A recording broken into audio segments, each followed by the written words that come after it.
hearing in person, but also in compliance with the regulations for committee proceedings pursuant to House Resolution 8. Members and witnesses were provided an opportunity to participate remotely if necessary.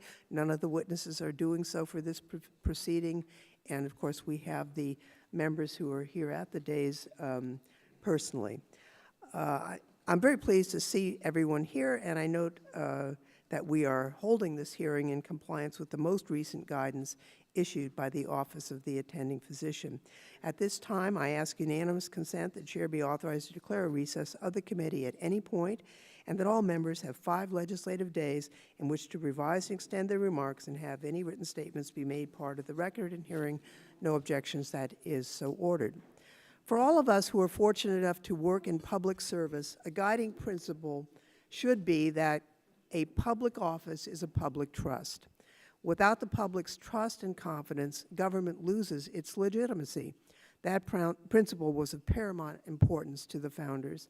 As the Federalist Papers put it, the aim of every political constitution is, or ought to be, first to obtain for rulers men who possess, I would add women as well, most wisdom to discern and most virtue to pursue the common good of the society. And in the next place, to take the most effectual precautions for keeping them virtuous whilst they continue to hold their public trust. Since the founding, this has remained a vital underpinning of our democracy and informed periodic reforms to address shortcomings in standards of conduct for public officials. For example, this week marked the 10th anniversary of the enactment of the Stock Act. That measure, which President Obama signed into law on April 4, 2012, amended the Ethics in Government Act of 1978 and imposed new financial disclosure requirements, among other provisions. Overwhelming bipartisan majorities decided then that the existing statutory framework to combat government corruption, improve financial disclosure and transparency, and curb financial conflicts of interest in government had to be strengthened. Or, as the founders might have put it, that more effectual precautions were necessary to keep our public officials virtuous while they continue to hold their public trust. Accordingly, the Stock Act enhanced public disclosure requirements by introducing a requirement to report securities transactions throughout the year closer in time to the transactions, rather than just the following year on an annual statement. Among other things, the Stock Act also affirmed that insider trading prohibitions apply to federal officials and clarified that all federal officials have a duty of confidentiality and trust to the United States and its citizens with respect to material, non-public information that they derive from their positions. These were important steps forward. A friend to many of us, the late Chairwoman Louise Slaughter, was the primary champion of the Stock Act and worked for years to see it passed into law, and it's fitting that Congress named the law in her honor. The 10th anniversary of the Stock Act would, on its own, provide a good opportunity to review how officials have complied with the law and whether there are ways it could be updated. Unfortunately, there have been examples in all branches of government that further reforms are needed. Consider the following examples brought to light by government oversight and ethics groups, several of whom are represented here today, in public reporting. Reporting by the Insider and other publications found that a member of Congress failed to file the periodic transaction reports required by the Stock Act on time. Reporting has also questioned whether members engaged in improper trading activities or have financial conflicts of interest. In the early weeks of the pandemic, several senators bought and sold millions of dollars in stock after attending closed-door confidential briefings with top national security and health experts on the pandemic and the looming economic shutdown. This included selling stocks that would soon take a hit after the stock market plunged and buying stock in industries that received a boom due to the pandemic, such as remote work technology, telemedicine companies, car companies manufacturing ventilators, and pharmaceutical makers developing vaccines. The Department of Justice reportedly reviewed the trading activity of several senators, and according to the Security and Exchange Commission, it is still investigating one senator's trading activities and related conduct. Also early in the pandemic, the chief of staff to then-President Trump sold between $250,000 and $500,000 in publicly traded securities the same day that President Trump said the economy was doing, quote, fantastically. The next day, the value of those holdings plummeted. At the Federal Reserve, multiple senior officials, including presidents of 2 of the Fed's 12 reserve banks, engaged in large financial transactions when the Fed was playing a key role in decisions about the nation's economy during the pandemic. Even before the pandemic, though, there were other troubling signs. The wealthiest president and the richest cabinet in modern history, which included a significant number of billionaires, also exposed how the law's disclosure requirements are out of date and particularly inadequate for the super-rich who become government officials. In one case, a former member of the House was investigated by both the Department of Justice and SEC for insider trading and other violations related to his actions in sharing insider information about a failed clinical trial in an Australian biotech company. He ultimately pleaded guilty to conspiracy to commit securities fraud and false statement charges, and he was sentenced to 26 months in prison, but former President Trump pardoned him and he was released. One Trump administration cabinet secretary, a billionaire, repeatedly came under criticism from the Office of Government Ethics for failing to abide by his ethics agreement and for repeated errors in his financial disclosure reports, errors significant enough that OGE determined it could not certify his reports. In the meantime, he reportedly made between $53 million and $127 million while heading the Commerce Department. And as Crew showed, it's possible that he earned even more than that, but we don't really know how much more due to the outdated loopholes in the disclosure laws. Last month, a federal judge imposed a penalty of more than $60,000 against a former Trump White House official after finding that she knowingly failed to file a financial disclosure report as required by law for more than a year, despite repeated warnings about her obligation to do so. In the judicial branch, as work by good government groups and reporting by the Wall Street Journal has revealed, there have been widespread problems with financial conflicts of interest and failures by judges to recuse themselves. According to those reports, between 2010 and 2018, more than 130 federal judges improperly heard hundreds of court cases in which they or their family members held stock in a party to the litigation. Under federal law, federal judges are required to recuse themselves from cases in which they or their spouse or minor child have a financial interest in the subject matter or party. Plus, the problem could be even worse than that. The judiciary is literally years behind in making judges' financial disclosures publicly available. Only this year will judges' annual financial disclosure filings covering 2019 finally be available. 2020 still won't be ready. By comparison, when a member of the House files a financial disclosure report, the clerk must make it publicly available within 30 days.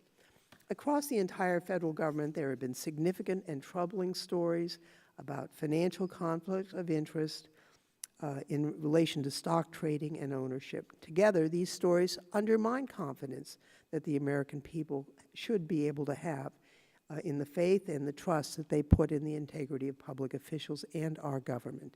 Members of the public may ask, are our public officials acting in the public interest or their private financial interest? In light of these events, the Speaker of the House tasked the Committee on House Administration with conducting a comprehensive review of deficiencies in our financial disclosure system and a review of various legislative proposals introduced by members to address financial conflicts of interest in Congress, including those that aim to restrict stock trading and ownership. Our hearing today is a continuation of our review of the diverse legislative reform proposals.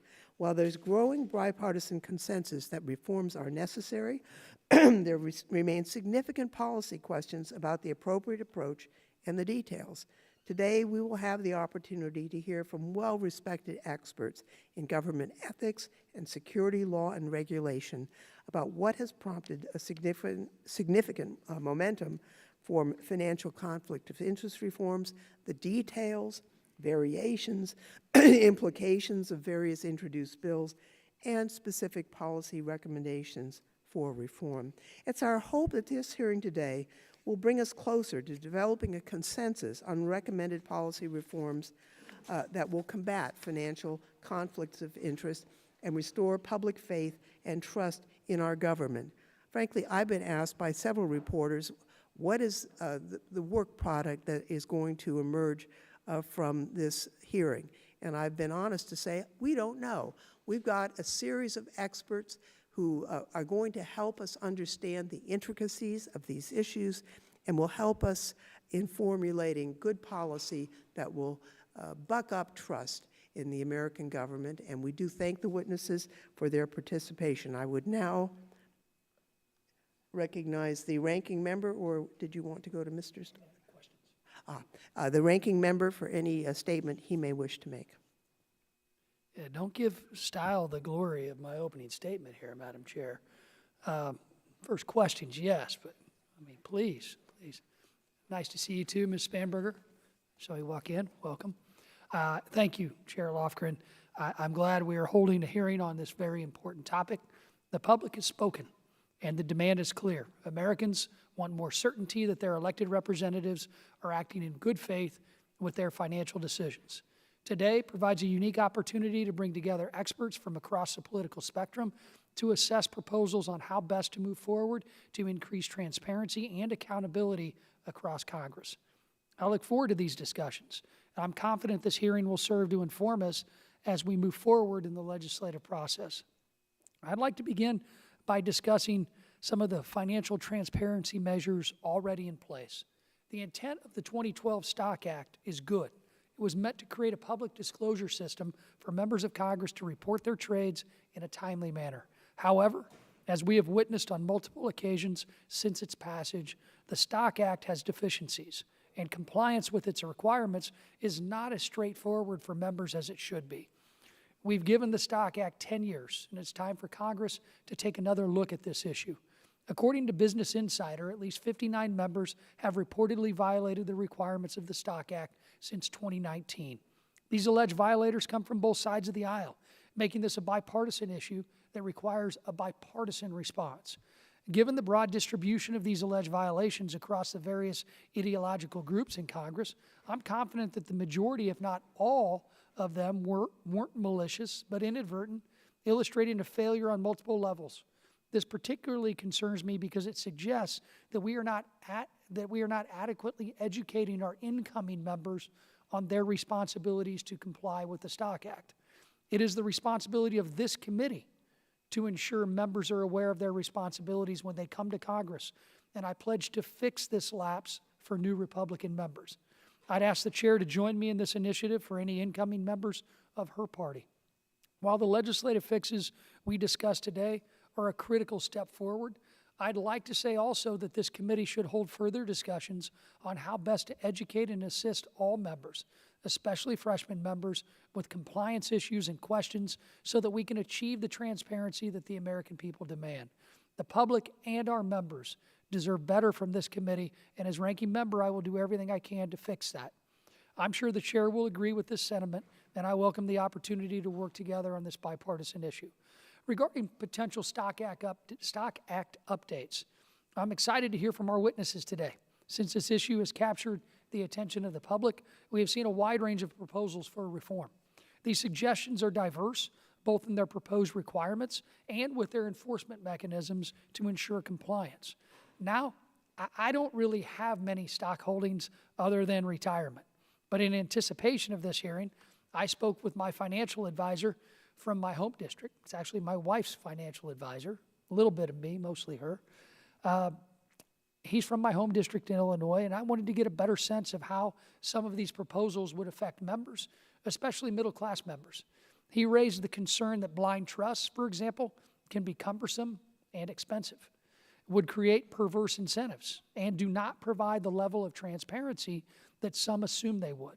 For example, most financial firms won't even take on a client for a blind trust unless they meet certain asset holdings and activity requirements. I don't meet either of those requirements today. And I would guess that that's true for many members. But these cost restrictions would put us in a situation where these perverse incentives might force members to engage in more market trading in order to meet blind trust minimums and other requirements. I hope we can address some of these concerns here today because I'm sure many members of Congress share them with me. I'm hopeful that the majority will take this opportunity to work together to build a bipartisan solution instead of proceeding with a knee-jerk reaction that sends a one-party bill immediately to the floor. I look forward to our expert witnesses' testimony and further discussion, and I hope we can leave this hearing with a better understanding of the ramifications of any proposed solution as we embark on working together, hopefully, to craft bipartisan legislation. Thank you, and with that, I yield back. Thank you, Mr. Davis, and excuse me, in just a moment, I'll introduce today's witnesses, but before I do, as a reminder to our witnesses, each of you is recognized for 5 minutes. There's a lighting system and a timer in front of you, and when your time is up, we ask you to try and wrap up. Your full written statements will be made part of the record and will inform not only this committee, but members of the public. And the record will remain open for at least 5 days after this hearing for additional material to be submitted, and we may also have additional questions for you, and if that is the case, we would ask that you respond to those questions. Let me introduce each of our witnesses. Jacob Strauss is a specialist on Congress at the Congressional Research Service, where he has worked since August of 2007. He specializes in American government and politics with a focus on Congress and other governmental institutions. He's an adjunct professor on governmental studies at Johns Hopkins University and an adjunct professor at the University of Maryland, Baltimore County, in the political science department. Prior to that, he served as an assistant professor of political science at Frostburg State University. He holds a PhD in political science from the University of Florida, an MA in political science from the University of Florida, and a BA in government and politics from the University of Maryland. Liz Hempowitz serves as Director of Public Policy on the Project of Government Oversight, sometimes referred to as POGO. She is an expert on whistleblower protections, conflicts of interest, ethics, Freedom of Information Act, separation of powers, and the National Emergencies Act. She develops and advances policy solutions to combat corruption and promote openness and accountability in government, and she strategizes the best way to translate POGO report findings into legislative reforms or executive action. She has participated in efforts to improve the Inspector General Act, the National Emergencies Act, lobbying and congressional ethics rules, whistleblower protections, and the Freedom of Information Act and other government accountability issues. She graduated from the University of Bridgeport with a bachelor's in international political economy and diplomacy and earned her JD from American University's Washington College of Law. Donald Sherman, welcome. You serve as the Senior Vice President and Chief Counsel for Citizens for Responsibility and Ethics in Washington, otherwise known as CREW. He is a leading policy advisor on racial justice and equity, government ethics, and congressional investigations and oversight. He's served in various roles in the House, Senate, and executive branch, including as Special Assistant to the President for Racial and Economic Justice at the White House, Senior Counsel to Ranking Member Claire McCaskill on the Senate Homeland Security and Governmental Affairs Committee, and Chief Oversight Counsel to the late Representative Elijah Cummings, then Ranking Member of the House Committee on Oversight and Government Reform. Mr. Sherman began his career on Capitol Hill as counsel on the House Ethics Committee when I chaired that committee, and where he investigated allegations of ethical violations by members of Congress and staff. And prior to that, he practiced law in Washington, D.C. for Crowell & Mooring, LLP, and served as a law clerk to the Honorable Neil E. Kravitz of the District of Columbia Superior Court. He graduated from Georgetown University with a degree in American Studies and earned his J.D. from Georgetown University Law Center. Donna Nagy is the C. Ben Dutton Professor of Business Law at Indiana University's Maurer School of Law. She joined the law faculty in 2006 and teaches and writes in the area of securities litigation, securities regulation, and corporations. Her scholarship includes co-authoring 2 books, one on the law of insider trading and a casebook on securities litigation and enforcement. She's written numerous law review articles on topics including the selective disclosure of government information, government officials and financial conflicts of interest, insider trading, and fiduciary principles. She is a member of the American Law Institute and served as an appointed member of the ABA Corporate Laws Committee. She also served a 3-year term as a member of the National Adjudicatory Council of the Financial Industry Regulatory Authority, and before teaching, she was an associate with the Debevoise and Plimpton in Washington, D.C., where she specialized in securities enforcement and litigation. She received her BA from Vassar College and her JD from NYU University Law School. And finally, Jennifer Schult is the Director of Financial Regulation Studies at the Cato Institute's Center for Monetary and Financial Alternatives, where she focuses on the regulation of securities and capital markets. Prior to joining Cato, Ms. Schult was the director in the Department of Enforcement at the Financial Industry Regulatory Authority, where she represented FINRA investigations and disciplinary proceedings relating to violations of federal security laws and self-regulatory organization rules. Before joining FINRA, Ms. Schult was a litigation associate at Gibson, Dunn & Crutcher, and she clerked for the Honorable E. Grady Jolly of the U.S. Court of Appeals for the Fifth Circuit. She received her J.D. from the University of Chicago Law School and her A.B. in Political Science from the University of Chicago. As all can see, we have a very distinguished panel of witnesses before us. We do thank you, and we will now hear from you for 5 minutes each, and we will start with you, Mr. Strauss. Chairman Lofgren, Ranking Member Davis, and members of the committee, on behalf of the Congressional Research Service, thank you for the opportunity to appear today. My testimony focuses on 2 areas: current financial disclosure and periodic transaction reporting requirements, and legislative proposals introduced during the 117th Congress to limit or prohibit certain financial transactions by members of Congress and covered congressional employees. Federal government officials and employees, including members of Congress, when taking official action, are expected to, quote, place loyalty to the Constitution, laws, and ethical principles above private gain. Using this guiding principle, the Ethics in Government Act, as amended, including by the Stock Act in 2012, requires covered officials, including members of Congress and certain congressional employees, to file annual financial disclosure statements that report income, gifts, liabilities, and property, and make periodic transaction reports that disclose the purchase or sale of certain financial assets. Further, the Stock Act affirms that members of Congress, congressional employees, and other federal officials are not exempt from insider trading laws. In the 117th Congress, as of March 1st, 2022, CRS identified 14 bills or resolutions that propose limitations on members of Congress and other covered congressional employees from engaging in certain financial transactions. Broadly, these measures propose to amend the Ethics in Government Act and/or the Stock Act, create new law, or amend House rules to prohibit the holding, purchasing, selling, and/or actively managing certain types of assets. Currently, Congress does not prohibit the ownership of specified financial assets, but certain targeted restrictions do exist in some executive branch agencies. With regard to the legislative proposals before Congress, 6 points are pertinent. First, to address member and covered individuals' financial holdings and transactions, several legislative proposals would either amend the Ethics in Government Act, the Stock Act, or both. Others would create new law.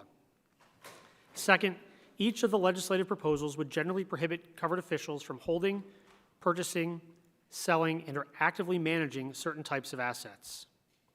Third, a number of the proposals would allow or require a member of Congress to place covered assets in a qualified blind trust that is approved by the official's supervising ethics office, the House Ethics Committee for the House of Representatives.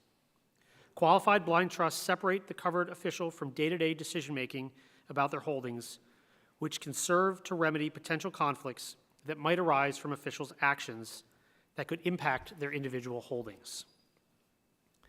Fourth, 4 of the proposals would expand public access to information in the financial disclosure statements in periodic transaction reports. 5th, 10 of the 14 legislative proposals would change available penalties for noncompliance. Within these proposals, 2 basic penalty strategies are suggested: fine individuals for noncompliance and/or publish the names of individuals who are found in violation of the law on a public webpage. Finally, 2 legislative proposals would amend House Rule 23, the House Code of Conduct, to add a new section that would prohibit members from trading stocks. In closing, these legislative proposals include a range of options to limit or prohibit certain financial activities.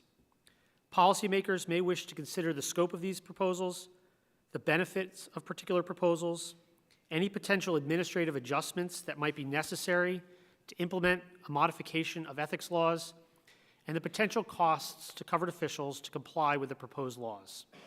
My written testimony raises particular questions that might be considered.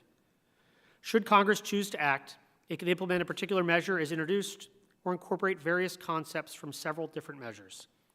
Each choice likely has advantages and disadvantages that CRS is available to discuss further. Thank you again for the opportunity to testify. I look forward to your questions. Thank you very much for your testimony and also your willingness to continue to work with us as we sort through the various proposals. Ms. Hempowitz, you are now recognized. Chairperson Lofgren, Ranking Member Davis, and members of the committee. Thank you for inviting me to testify today about addressing conflicts of interest in Congress as they relate to the owning of individual stocks. There is no denying that this issue has captured public attention in a unique way. In fact, a strong majority of voters from both major political parties support a congressional stock ban. A Fox News poll recently found 70% of those surveyed favored banning members of Congress and their immediate family and staff from trading stocks. Those numbers didn't come out of nowhere. An avalanche of eye-opening press coverage has demonstrated a congressional stock trading problem that ranges from seemingly benign missed public disclosure deadlines to criminal insider trading. In response, there are now entire online communities dedicated to tracking congressional sales, not only to hold members accountable, but because many members of Congress outperform the market and an enterprising few in the public want in on the action. It's no wonder that the polling reflects an overwhelming desire for change. And Congress is listening. More than 125 members are now co-sponsoring legislation intended to address at least some aspects of this problem. It is encouraging to see elected officials so in tune with what their constituents want. And so now Congress is poised to restrict stock trading by lawmakers with bipartisan support, and we are here to help hammer out the details. But the details are everything. There are several competing bills in both chambers of Congress, and when we see legislation advance, it will either be a first step towards creating real ethics rules for members of Congress or mere window dressing for legalized corruption.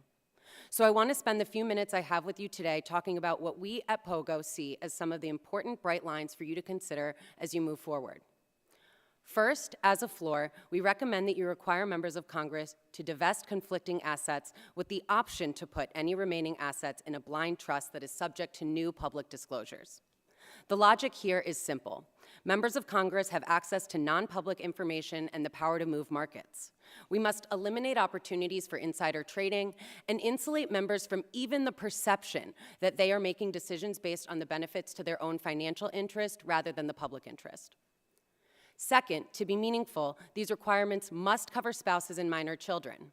Again, the reasoning is simple. It is a safe presumption that married partners discuss their work dealings and that a minor child's affairs are under some modicum of their parent's supervision. Now, in both cases, that means the spouse or child also has the same access to market-moving information that the public is so concerned about being misused. In a less generous reading, exempting spouses or minor children would supply an easy, opaque way for a corrupt member to hide self-dealing and make any added restrictions totally moot. Third, the new standards cannot exempt assets that were owned before taking office. Unless members of Congress are willing to recuse from votes or committee assignments based on their financial holdings prior to taking office, an exemption for previously held assets creates a potential conflict without serving any discernible public policy objective. I want to be clear. POGO wants a much stricter ban than any of those you are considering today. We would limit the holdings that members, their spouses, dependent children, and senior staffers can own to diversified mutual funds and U.S. Treasury bonds, with narrow exemptions applicable only in truly unusual circumstances. But today, we've focused our bright lines on improvements to the law that will enhance accountability and public trust related to concerns about insider trading. And there is incredible momentum for these reforms that would respond directly to one of the public's most acutely expressed institutional concerns. But now, some have suggested that Congress should slow down this current effort so that it may include reforms to the financial conflicts of interest systems that apply to the judiciary and the executive branch.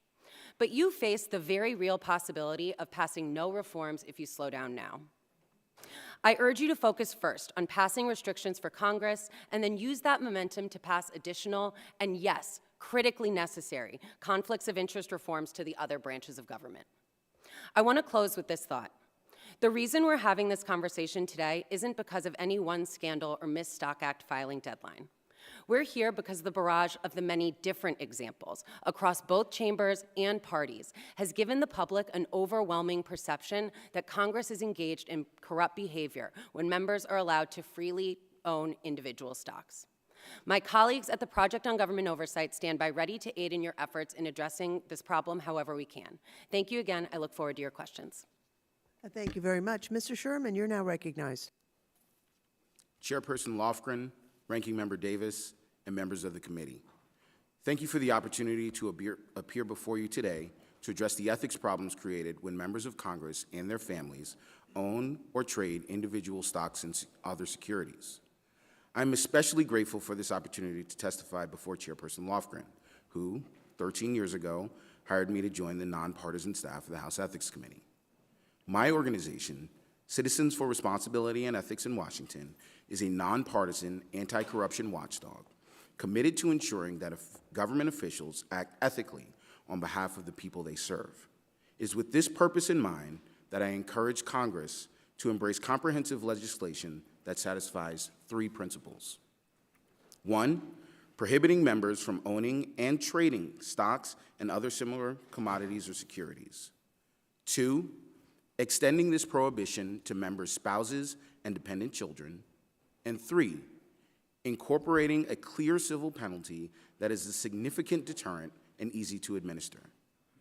In addition to these priorities, Congress must also ensure that any relevant oversight and enforcement bodies have the authority and the resources necessary to do their jobs effectively and to provide the public with real transparency. The ethics problems posed by members of Congress owning and trading stocks are not theoretical. At the beginning of the pandemic, a moment when public confidence in our government was critical, Congress was rocked by scandal. Reports of senators making significant financial transactions following private briefings about the coronavirus pandemic were just the tip of the iceberg. At least 75 members of Congress owned shares in COVID-19 vaccine makers Pfizer, Moderna, and Johnson & Johnson in 2020. These members were asked repeatedly to vote on legislation that impacted these companies' share prices. Similar issues have been spotted in other sectors. For example, 15 members that sit on committees overseeing U.S. military policy have financial ties to military contractors worth nearly $1 million. These facts are both egregious and, sadly, unremarkable. One reason for this litany of questionable conduct is the weakness of our current legal regime. The Stock Act, passed in 2012 to ensure that members do not trade on non-public information gained through their government jobs and to enforce public transparency of their holdings, has failed to police this kind of behavior. Exposing Stock Act violations has proven difficult, in part because periodic transaction reports and financial disclosures are hard to access. Still, the near constant drumbeat of repeated and reported violations is a death by 1,000 cuts for the credibility of this institution. Since the passage of the Stock Act, there have also been significant changes that give individual members even greater ability to affect the market. Members now have a much larger presence on social media, enabling them to impact corporate stock prices with a single tweet. Congress has expanded the power of committee chairs to issue unilateral subpoenas, and a growing number of members are conducting oversight from their personal offices. Congressional rules need to change to help address members' expanded ability to influence the market. Banning members from owning or trading individual stocks would address several problems, including the actual conflicts of interest that arise when they take official actions that impact a company or industry where they or their families have a direct financial stake, the appearance of financial conflicts of interest, and the public outrage over members appearing to trade on confidential information.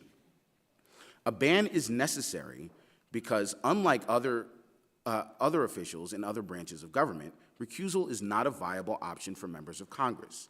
Yet both the executive and judicial branches have higher standards. Merely placing individual assets into a qualified blind trust will not fully address these concerns, absent a requirement to sell the original assets.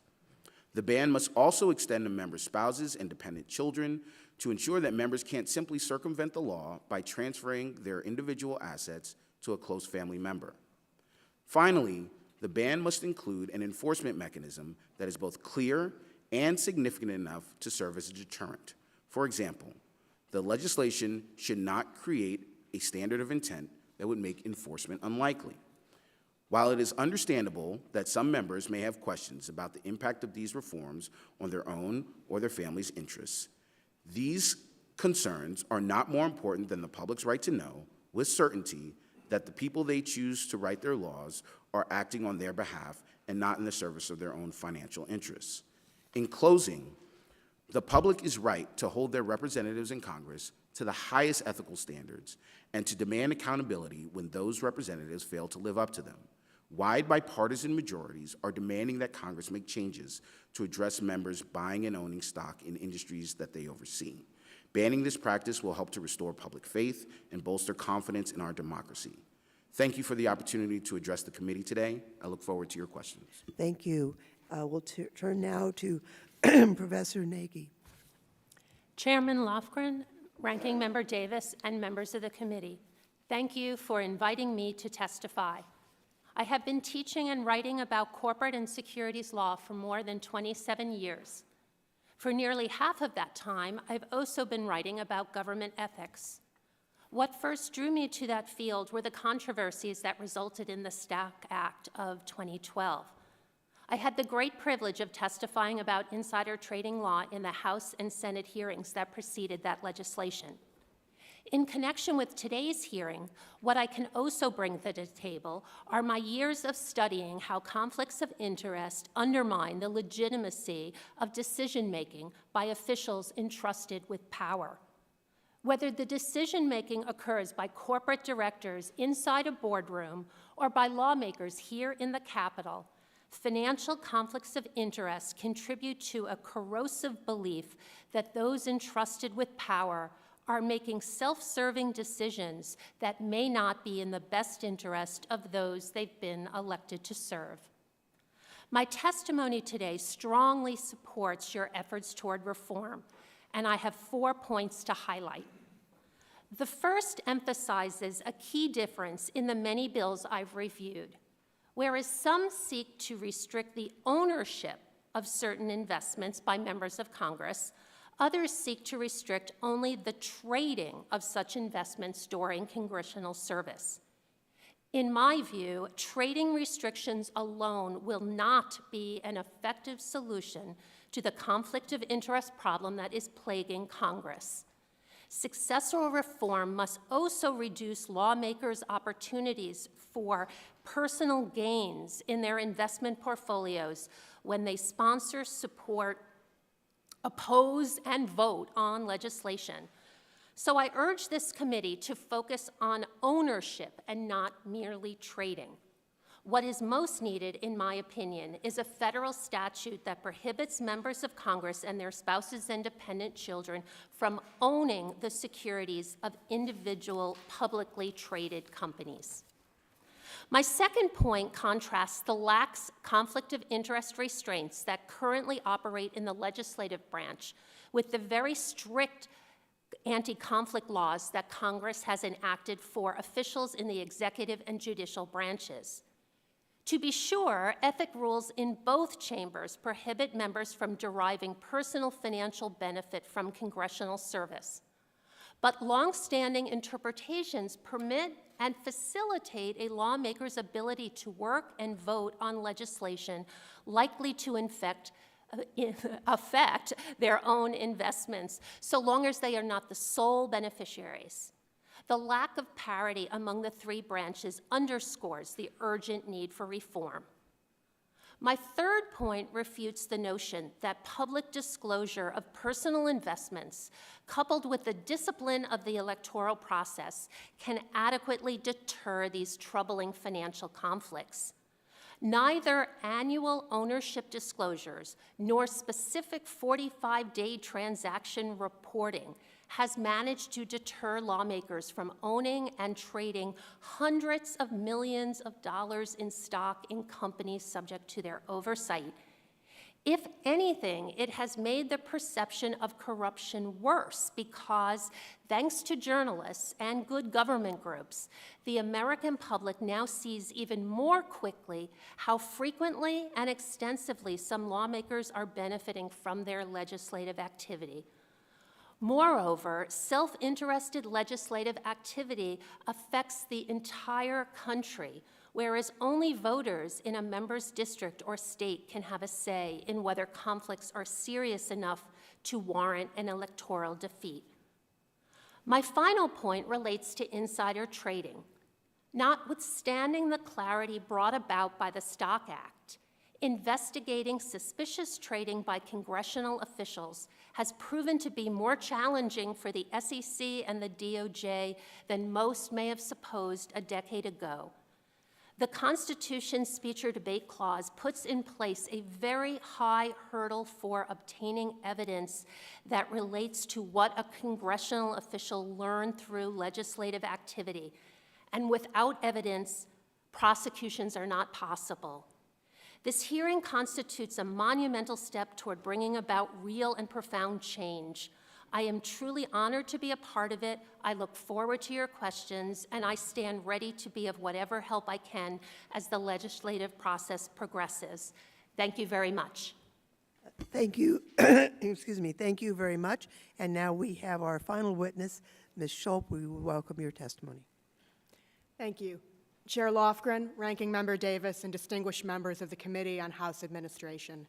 My name is Jennifer Schult, and I am the Director of Financial Regulation Studies at the Cato Institute Center for Monetary and Financial Alternatives. Thank you for the opportunity to take part in today's hearing. As you know, the questions raised by members of Congress trading stocks are not new. A decade ago, the Stock Act clarified the applicability of insider trading prohibitions to lawmakers and required periodic disclosure of stock transactions. But concerns have persisted about lawmaker stock trading. Although recent polling shows widespread public support for banning lawmakers from owning or trading stocks, such measures are too broad for preventing insider trading and too narrow to effectively address the question of financial conflicts of interest. Because financial conflicts of interest present complex trade-offs, not easily solved by a simple prohibition, it is better to focus on increasing transparency through disclosure. Despite headlines to the contrary, there is little evidence that unlawful insider trading is widespread on Capitol Hill. Recent research looking at post-Stock Act trading data has found that lawmakers do not reap outsized returns, including for investments in areas where lawmakers hold committee assignments. Yet, questionable trading has fed a public perception that lawmakers have financial advantages. Analyzing lawmakers' trading is more than fair and has been made possible, in part, by the Stock Act's reporting requirements. But current law already delineates when such trading is unlawful. It does not follow that all stock ownership or trading should be prohibited just because no Stock Act prosecutions have been brought. This is especially true where there is no evidence of widespread insider trading. Moreover, taking prophylactic action to combat insider trading does not address the actual issue. There is reason to believe that those calling for congressional stock trading reform are not motivated by a crisis of faith in the markets, but rather a lack of trust in lawmakers. A focus solely on individual stocks distracts from the broader issue that the public perceives lawmakers to be using their positions for financial gain. Members of Congress are uniquely positioned to not only have access to information impacting stock values, but also the ability to influence those values directly and indirectly. But this complication exists not only for individual stocks, but for mutual funds, exchange-traded funds, crypto holdings, business interests, and other financial interests. Individual stock restrictions address only a narrow portion of these potential conflicts, and as such, may do little in the long term to enhance voters' trust in Congress. The question, then, is how to manage this multitude of potential conflicts. While it is tempting to say that conflicts should be eliminated, this solution is not practical across the range of potential financial conflicts of interest that lawmakers face. Importantly, seeking to eliminate a particular conflict, such as trading in individual stocks, may have unintended effects on the quality of representation that voters receive, either by discouraging some from running for office or by decreasing the connectedness between representatives and the impact of their decisions. Disclosure provides a more complete solution, bringing the conduct of lawmakers into the light, discouraging questionable trading, and providing voters with information about the conflicts of interest that their representatives face. The Stock Act provides a good foundation for this transparency, but it has fallen short of its potential, and enhancements should be considered to provide additional transparency. The first place to focus is on ensuring that penalties for noncompliance are consistently applied. It is worth examining whether the penalty framework is sufficiently deterrent and considering public reporting of delinquent disclosure. And it is also worth considering whether aspects of reporting can be automated to ease compliance burdens. Second, the disclosure requirements themselves could be improved, for example, by shortening the long lag between the execution of a trade and the deadline for disclosure. Enhancing transparency permits voters to choose whether the conflicts faced by their elected representatives are problematic, even if the trading itself is perfectly legal. Empowering voters with information limits unintended consequences of restrictions and puts the choice in the hands of voters where it belongs. Thank you, and I welcome any questions that you may have. Thank you very much, and thanks to each one of our witnesses for very useful testimony. This is the time when members can address the witnesses with questions, and Mr. Stile is recognized at the request of the ranking member to go first. Thank you very much, Madam Chairwoman. We have conflicting hearings today, and so I appreciate your willingness to let me jump in. I think where we maybe should begin is, one, what's legal and illegal under current law, and two, what are the priorities and objectives and goals of putting forth this framework? And so as I look at this, and Ms. Schlupp, I'd love for you to comment on this, it's to facilitate compliance with the law, and under current law, insider trading's illegal, including for members of Congress. We can have a conversation about the enforcement of that. Using information derived from one's position here in Congress is illegal under current law. We can have a conversation about the enforcement mechanisms of that. And so compliance of the law, I think, is a key principle that we should be looking at.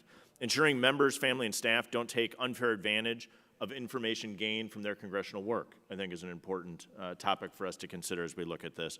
And to provide confidence to the American people that we are in compliance with that we avoid the appearance of an impropriety. I think those are three key principles amongst others. Are there other key principles that you think that we should consider before I begin my questioning here?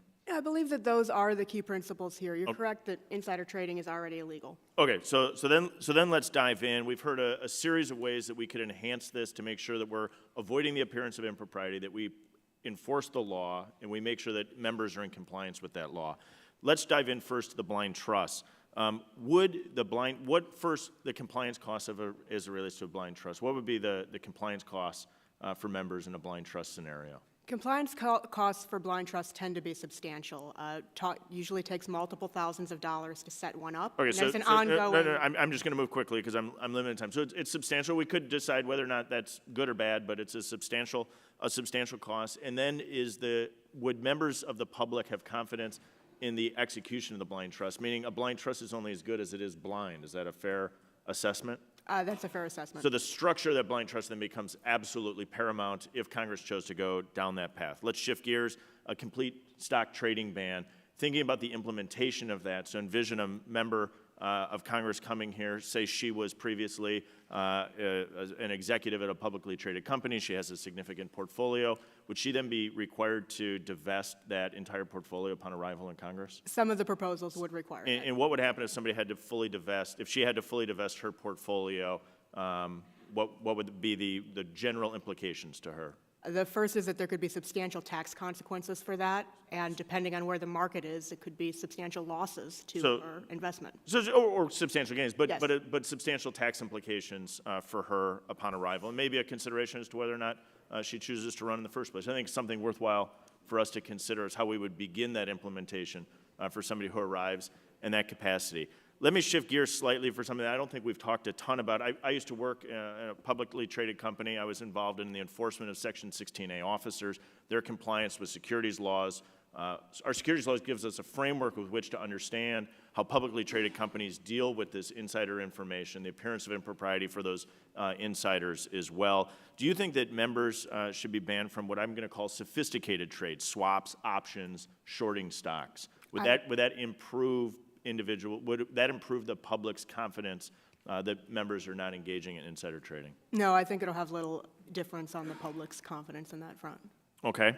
I may not fully agree with that. I think there's some opportunities that we may want to consider and look in that space. Let me shift gears then, in particular with other ways of adjusting the protocols to accomplish the same benefit without maybe a full ban of stocks, just to explore this space. Would minimum holding periods improve the public's confidence in members of Congress abiding by the law? It may have some effect. So if you had a, say, just for sake of throwing a number out, if you had a 90-day minimum holding period to remove quick movements in and out of stocks, it would be longer than the duration of a publicly traded company's financial reporting. It may improve the confidence of the American people in members. There may be some effect. May be worth us considering that. The other is our current regime has a disclosure after the sale of stock. Some public companies have gone forward with a disclosure prior to the sale or acquisition, a delayed closing, if you will. Say, for sake of discussion, 10 days, where an announcement would be made 10 days in advance prior to the sale or acquisition of a stock. Would that alter the appearance of the impropriety as people would be analyzing a member of Congress or another insider from engaging in a trade? It may have some effect. And would the burden placed upon that member or a spouse be significant or lighter than a blind trust scenario or a forced sale? It should be lighter than a blind trust or a forced sale. I appreciate your insights today. Cognizant of the time, Madam Chair, I yield back. Gentleman yields back. Mr. Butterfield is recognized. Thank you very much, Madam Chair, and thank you for convening this very, very important hearing today. And I especially want to thank the 5 witnesses for your testimony as well. Mr. Sherman, it's good to see you again. Good to see you again, I was sir. on the Ethics Committee when you served as counsel to the Ethics Committee, and looks like you've landed well. I just want to thank you for your many years of service. You know, Madam Chair, you were the chairman of the Ethics Committee when I was there. I will say publicly that out of the 18 years that I've served in Congress, those 2 years or 4 years on the Ethics Committee were the worst years of my life. I don't take it personally because I concur. And it had nothing to do with you, Madam Chair. I had, oh, you, Mr. Sherman. I had spent 30 years in a courtroom before coming to Congress. And, you know, in a courtroom, the rules are so much different than the rules for ethics for members of Congress. One, for example, there's a presumption of guilt. I don't know if members really fully know that or appreciate it if you have not been confronted with an ethics violation. But there's a presumption of guilt, and the burden of proof is on the member to prove that she is not guilty of the offense for which she is charged. And that was just so different from what I had been exposed to in a courtroom. And the final thing that I found very interesting was that a member's failure to cooperate with the process was deemed to be a violation of the ethics rule. And so when I say those were some very difficult years, they were. But while I'm with you, Mr. Chairman, let me just start with you. You have testified that your organization recommends a legislative proposal that requires a comprehensive ban on both trading and ownership of individual stocks and other securities by members and their spouses and dependents. So my question to you, and I have great respect for Crew, What is Crew's perspective of the various legislative proposals that ban stock trading but permit stock ownership through the use of qualified blind trusts, which are currently allowed by law? I know you touched on it earlier, but if you would be a little bit more illuminating in your response. Absolutely, and thank you for the question. I think the misnomer with respect to qualified blind trust is that it only works if it's truly blind. Our position is that qualified blind trust could be a useful option if the member is required to effectuate the sale of all of the assets that would go into that trust beforehand, right? A trust can't be blind if the member knows that they own Microsoft the day before it went into the trust. They know that they still own it the day after. Let's talk about judges. Half of my legal career, I was a judge back in North Carolina, and I have great interest in judicial service. But does your organization have any recommendation for addressing the crisis of widespread recusal failure to recuse, and lack of transparency regarding financial conflicts of interest in the judicial branch, in the federal judicial branch? Absolutely. I agree with you that the conflict of interest issues that have arisen in the federal judiciary and been exposed through detailed reporting are a crisis of confidence and need to be addressed by the Congress. I would note, though, that one distinction between the ethics regime that applies to the federal judiciary versus members of Congress is that recusal is an option. The problem with the federal judiciary is that judges didn't recuse. Here in Congress, recusal is not a viable option for members of Congress that have a financial conflict of interest because it denies their constituents effective representation in this body. And finally, Professor Nagy, I can't pronounce that exactly, but thank you for your service. Thank you for your testimony. Thank you for your testimony 13 years ago, or whenever you testified before the Stock Act was passed. Some people have argued that new prohibitions on stock trading activity or ownership are unnecessary. Some are actually saying that. They're saying it because public disclosure in the electoral process should be enough. It should be sufficient to address conflicts of interest. And they argue that disclosure allows for the public and good government groups to track trading activity and assess whether elected officials have acted ethically, and that informed by those disclosures, voters can remove unethical lawmakers at the ballot box. That seems extreme to me. What is your perspective on this argument? Well, my perspective is that in 1978, Congress enacted the Ethics in Government Act with disclosure as the solution or the proposed solution for the conflicts of interest. 10 years ago in the Stock Act, we put in transparency reporting requirements where 45 days after, and disclosure hasn't worked. If anything, disclosure of financial transactions puts it glaringly obvious to the public that the conflicts of interest are there. The voters decide, let the voters in the ballot box decide. That reflects a misconception of the corrosiveness that conflicts of interest have. A voter only in one district decides the answer for that representative, but that representative's conflicts affect us all. I agree, absolutely. Thank you. I yield back.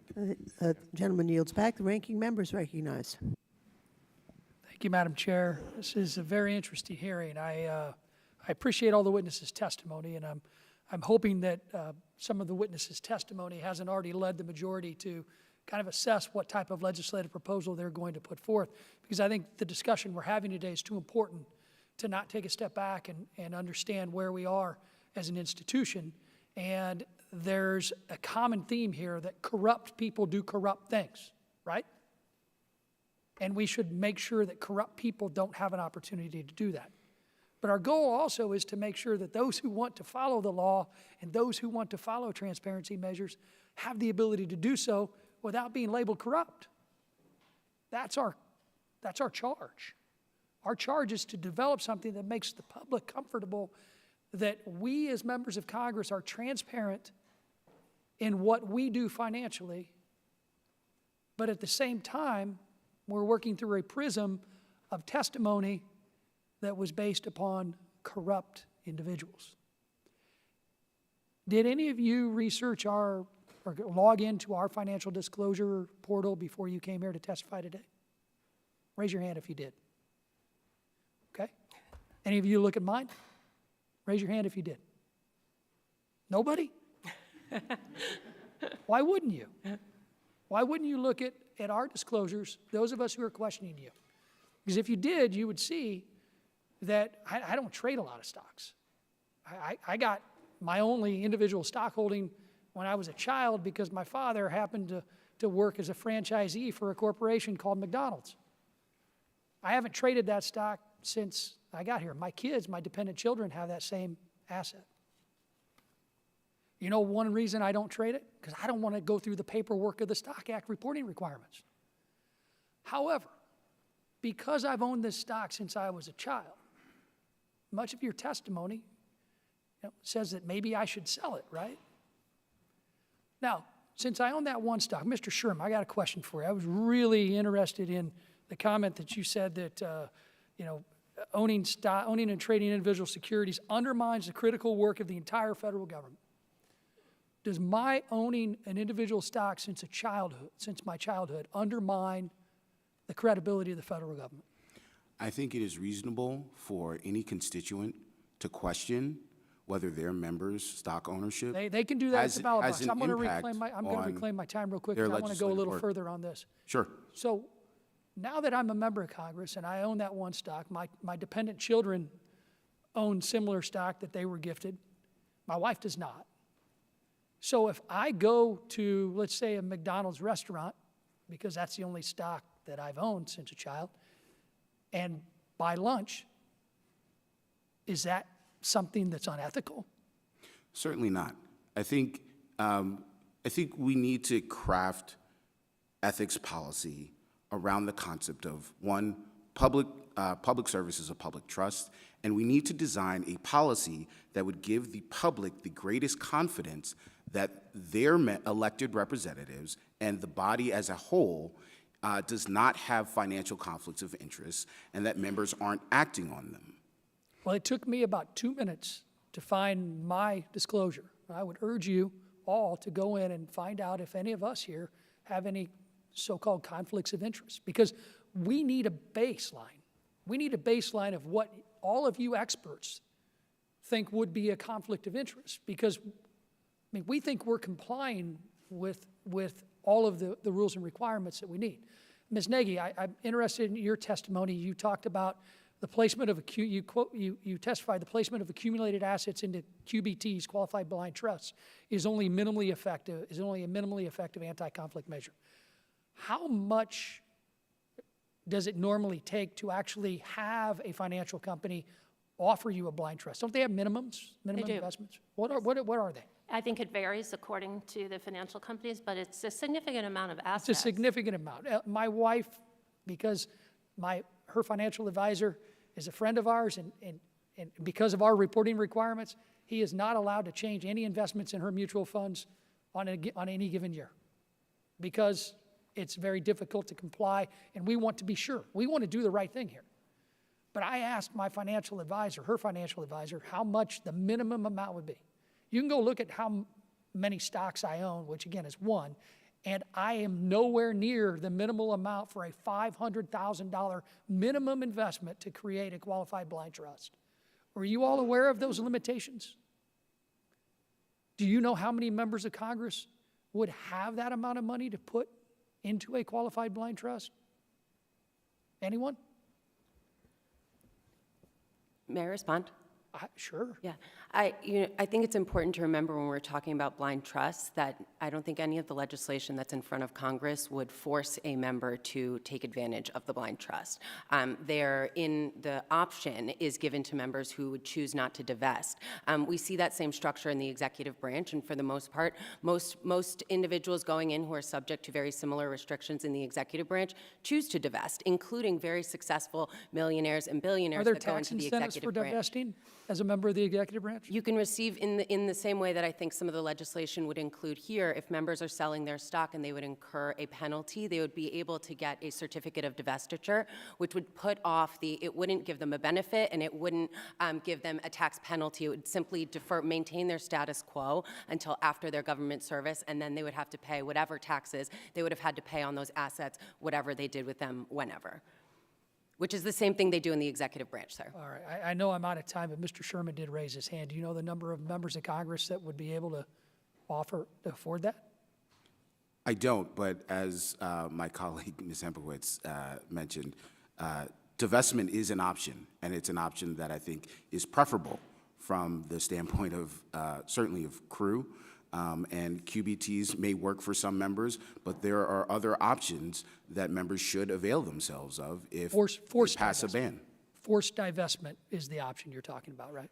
Well, you use force. I would say that being in public service is a choice. It is a choice. And so the that's choice what to I'm concerned divest. about with many of the proposals that are out there, that the choice for those who are not independently wealthy is going to be limited compared to those who are wealthy and can afford a qualified blind trust. I certainly am aware that there are more limited choices for individuals with less net worth than those with more, and I think this is another example of that, but I think divestment remains a viable option. Gentleman yields back. Mr. Aguilar is recognized. Thank you, Madam Chair, and I appreciate you holding this hearing and the opportunity to hear from our witnesses. Despite what the ranking member said, my belief, and I feel I speak for folks on our side here, is this is about gathering more information. This is about ensuring that we need to hold ourselves to the highest ethical standards, to realize that we need to follow the letter and the spirit of the law, and to recognize that there might need to be some changes along the way, and that the idea of crafting good public policy means that we have to weigh options and weigh equities, and that individuals who run for this office have to make choices on what public service and public sacrifice means. And so I appreciate hearing the information and reading the testimony as well. Ms. Nagy, there have been ongoing conversations about the scope of covered persons within stock trading and ownership. Should stock trading reform efforts capture members alone, or should they include dependent children and the covered individuals, senior staff members? What's the importance of the scope being widened here? Sure. Thank you, Representative Aguilar. So I think the importance of the scope being wider relates to my very first point, which is that if the concern is a conflict of interest concern about the ownership of securities, and if the concern is that a member of Congress may be tempted into self-interested decision-making, then that self-interested decision-making is also going to relate to one's spouse and potentially to one's dependent children, who that lawmaker has control often of the assets. And so insider trading issues and trading issues are serious ones, but conflict of interest ones are very serious as well. And that is the area where Congress and the rules that apply to Congress and the laws that apply to Congress are very, very different than what currently applies in the executive branch and the judicial branch. I appreciate that. Ms. Hempowitz, and then I'll go again to Ms. Nagy on this question. There's been debate over the ideal enforcement mechanism within the Stock Act. Some potential bodies, SEC, Securities and Exchange Commission, Department of Justice, Office of Special Counsel. What are some of the challenges facing these specific enforcement mechanisms?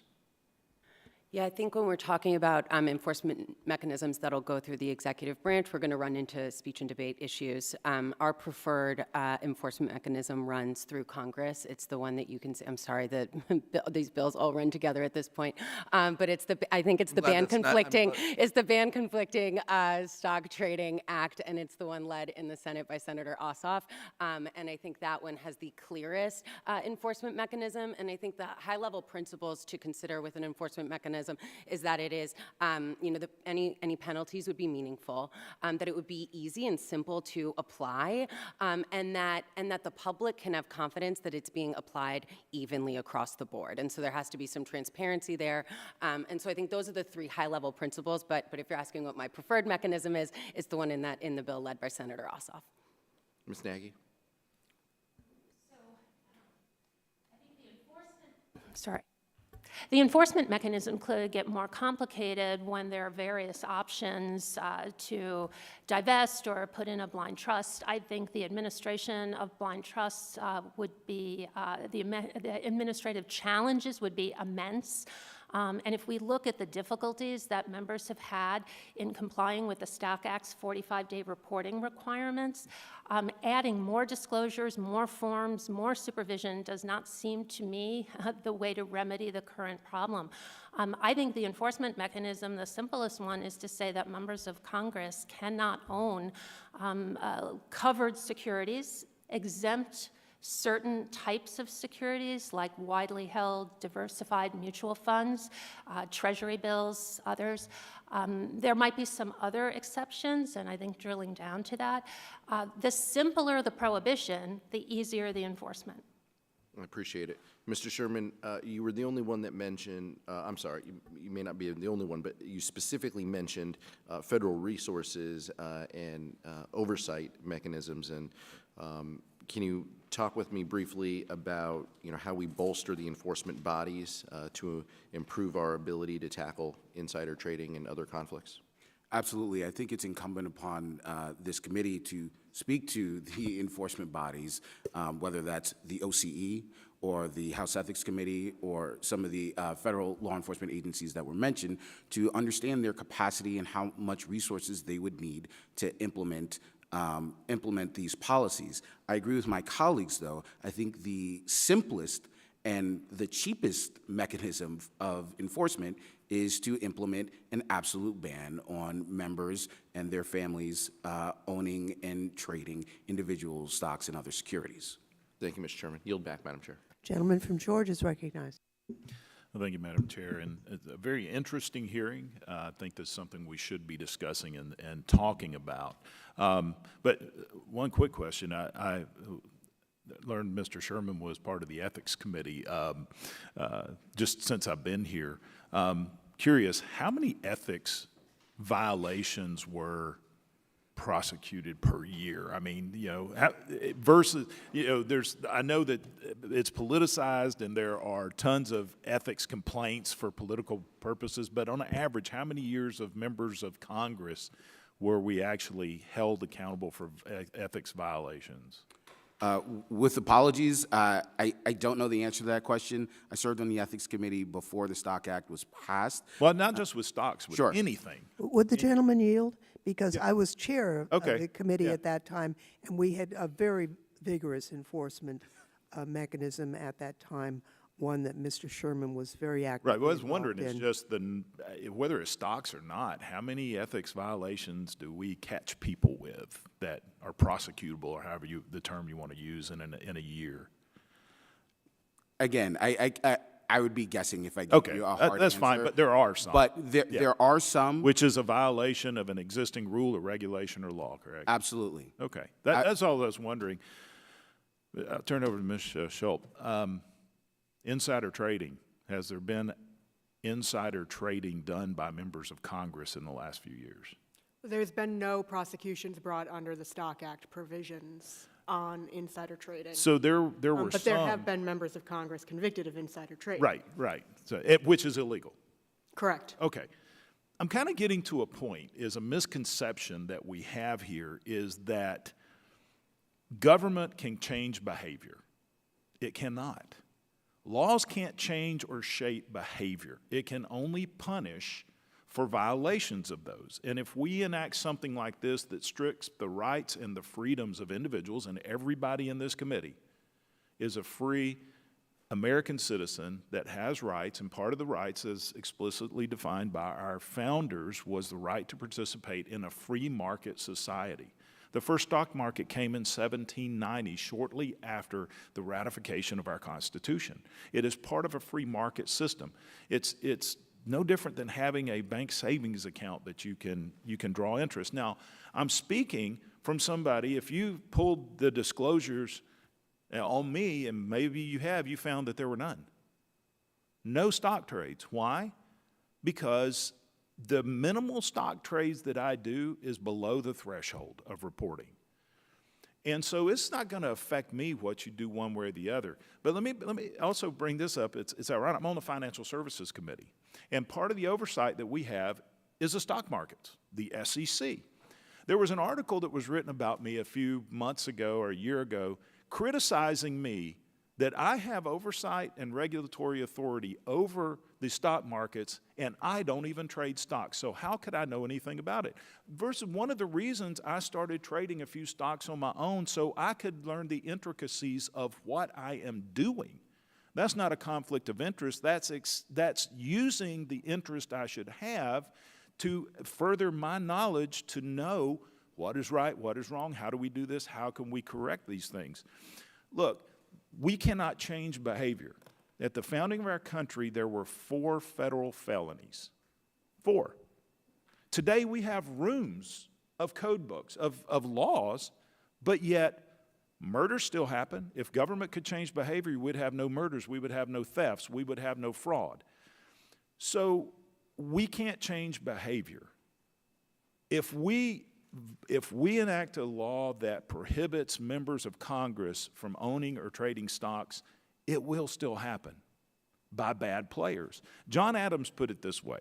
He said, our Constitution is for religious and moral people, is wholly inadequate for the government of any other. What he was saying is basically the only way that you can control behavior is have such a strong and powerful government that it strips the freedoms away from everybody. If we have freedoms, if we have rights, you have to accept that bad people are going to do bad things, but you put the guardrails in for punishment of those things. So I'm just letting, whatever happens here, we have to keep in mind that every person in this room is an American citizen that has rights and freedoms, and part of that right and freedom is to participate in a free and fair market economy. And if you look, there are so many ethics controls on members of Congress right now. I think you're going to run some people out. And I want to take a few minutes to bring a different perspective on this for somebody who it's not going to make a difference to me personally, but it does make a difference to me as an American citizen. And yes, 70%. Look, if you polled a Republican district after it came out that the speaker's husband made all these millions of dollars on a stock trade, I guarantee you most of them would say, yes, ban it, ban it. But if you went to a Democrat area, it probably wouldn't be as much because people are emotional, and our founders put in a system that was slow and methodical. So we wouldn't react emotionally, but thoughtful based on law and protecting freedoms. And so, Madam Chair, I see my time has expired, and so I yield back the time I no longer have. Gentleman yields back. Gentlelady from Pennsylvania is recognized. Thank you so much, and thank you for having this hearing. I mean, obviously, the public's been appalled by the reporting we've seen about members of Congress and the Senate using inside information to profit themselves. The whole point of public service is to serve the public, not line politicians' pockets. But I do think there's a lot of usefulness in establishing firmer laws. I would have to disagree that laws have no impact. Thinking of smoking or speeding certainly set some guardrails, and when people know what the rules are, they follow them better. Certainly find myself in the unusual position of agreeing with the ranking member that we do need to do a better job of educating members of Congress about what those guardrails are, because the whole process of getting here is such a fire hose of information that this is not one that is well emphasized. A couple of you have talked about executive branch guidelines being maybe something we should be considering, and maybe we could start with Mr. Sherman. I know, Ms. Nagy, you also discussed this, and then if anyone else wants to chime in. Can you talk about how the executive branch guidelines with respect to stock trading might inform what we're trying to do here, and if there are any important differences we should be thinking about? Sure. Well, the the conflict of interest statute that applies to the executive branch but does not apply to Congress creates provisions that ban federal employees from working on specific matters where they have a conflict with their financial holdings. But it doesn't name specific securities. It's pretty broad. It applies to spouses and it applies to dependent children. And I think that is a good model for Congress, in part because we know Congress thought that it was important.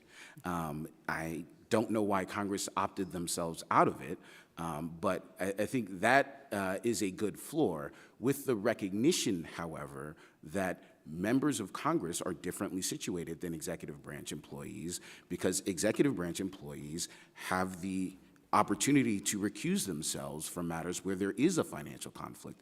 And again, with respect to members of Congress, it hurts your constituents if you are recused from any matter that is within the purview of Congress. It denies them representation, which is why the prophylactic measures for members of Congress should be higher, not lower, than applied to members of the executive branch.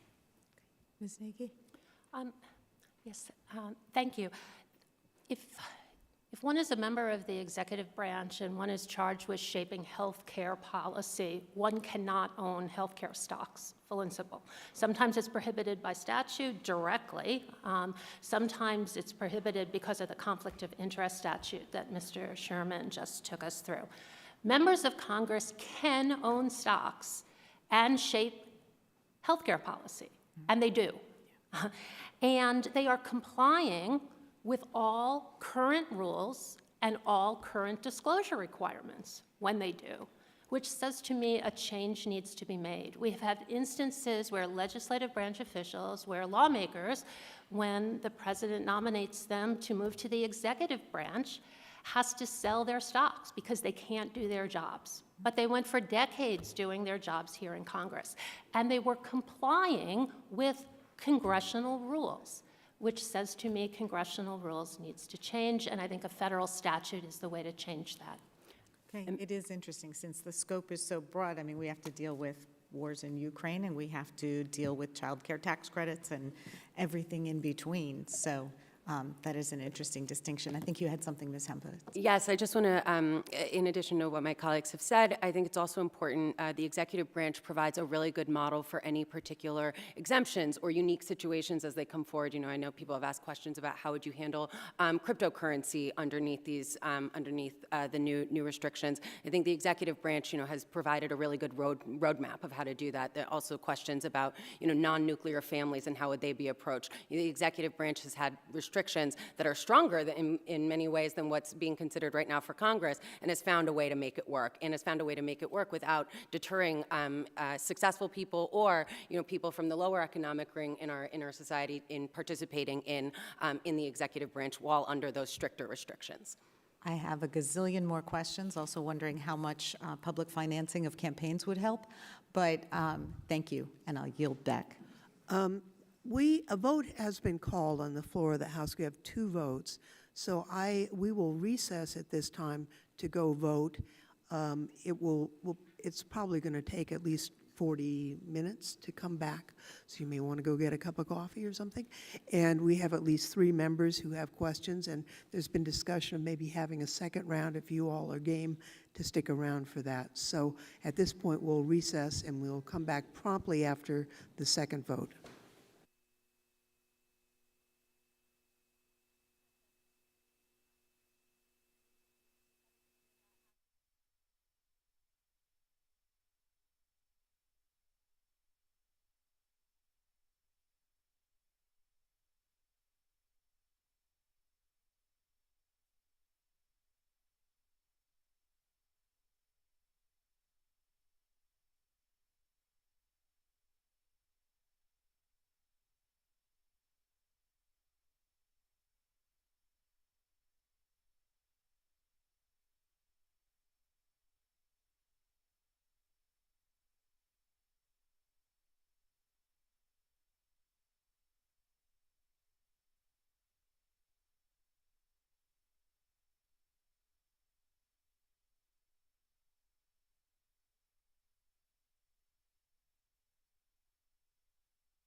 Well, I think we have two members.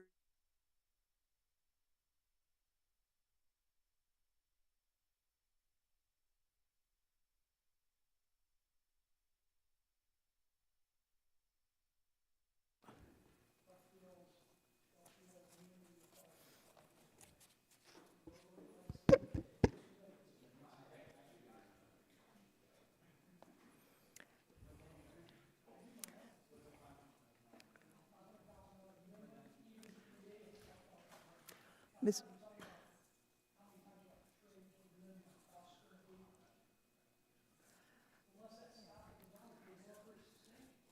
Mr. Davis?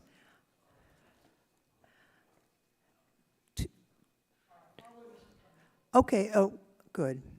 I guess we'll wait to the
waiting for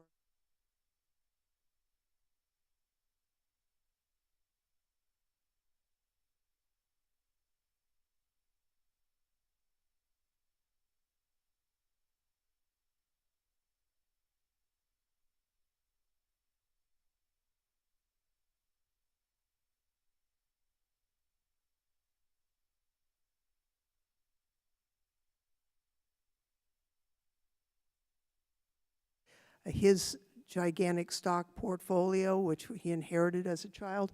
I have never purchased or sold a stock, a share of stock.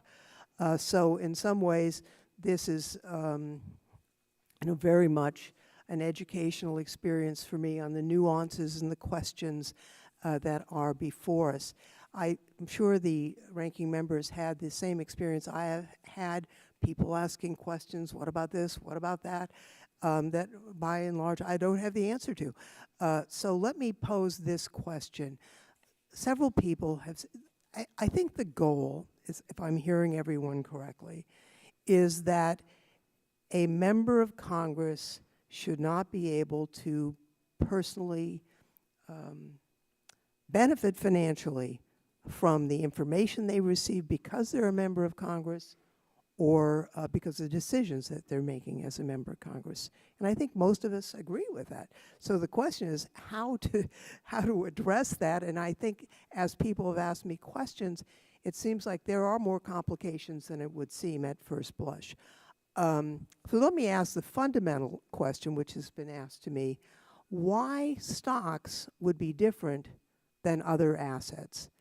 For example, we have members of Congress who are allowed, who own a business that they owned before they were elected, an insurance company or a store or any car dealership, whatever. And the decisions being made or the information received could have an impact on the value of that asset. We have members of Congress who have professional licenses. When I chaired the Ethics Committee, Mr. Sherman may remember this, you're not allowed to practice your profession as a member of Congress to avoid conflicts of interest. The medical doctors approached the committee with the point that if they didn't practice a certain number of hours, they'd lose their license and they would never be able to practice medicine again. And so we arranged for a scheme where the medical doctors could put in the number of hours that they needed to retain their license, and the remuneration could be no more than what was necessary to pay their malpractice insurance for doing those hours. And I think that's worked reasonably well. On the other hand, you know, Medicare reimbursements, a whole variety of things impact what an MD will in the future be able to expect as an income stream. Same with dentists or even attorneys. You don't have the minimum hour issue with MDs, but if you vote on something that provides for private right of action that's remunerative in the future, you could benefit from that. So why are those issues different than stocks? Whoever could answer that would be helpful. Anybody else? So, well, thank you. So stock in individual publicly traded companies is the low-hanging fruit. And let's go after the low-hanging fruit. It would be great to go up the tree and get higher reached fruit, and as we do, it's more nuanced and it's more complicated. But a total of hundreds of millions of dollars of assets of members of Congress are currently invested in publicly traded companies' stock. No, I understand that, and I think there's a genuine desire to address the issue. Right. But from a policy point of So view, from- what's the distinction? So the policy distinction is if we rid that interest and shift it, because it's not completely abolished, it basically then the stock is held in diversified investment funds. And so, but members of Congress in a diversified fund would not have as much impact. Okay, let me ask you this. Members of Congress, most American, middle-class American families, the single most important financial asset they have is their personal dwelling. And I think that's true other than the extremely wealthy people in Congress, and there are some, that's true for most of us. Obviously, there are a lot of things that can impact real estate. I mean, mortgage rates and the like. Should we require members to sell their homes? So I think we have to recognize two things. One, there are conflicts of interest with respect to most of what members of Congress do, right? Members set tax policy, and presumably they all pay taxes. So I think how we have to approach this is a balancing test that takes into consideration the risk of a conflict of interest materializing in a way that impacts members in their representation of their constituents, as well as consideration of how large a pool of individuals the conflicts that members have impacts beyond them, right? For example, with tax policy, or with owning a home, or paying for college, right? These are things that affect the general public across income levels, across various different factors. And I think everyone agrees that it's reasonable to understand why members of Congress, are elected to make policy with respect to those issues without selling their homes or taking other extreme measures. With respect to individual stocks and other assets that are under discussion with some of these proposals, one, they impact a much smaller class of assets than the general public possesses in a much more substantial way. I don't think there's any way to compare the stock portfolio or the financial portfolio of the average American as compared to the portfolio of the— No, I agree with that. So I am understanding your conflict rules, and I think they actually match the conflict rules of the House in terms of if it broadly impacts the public, it doesn't.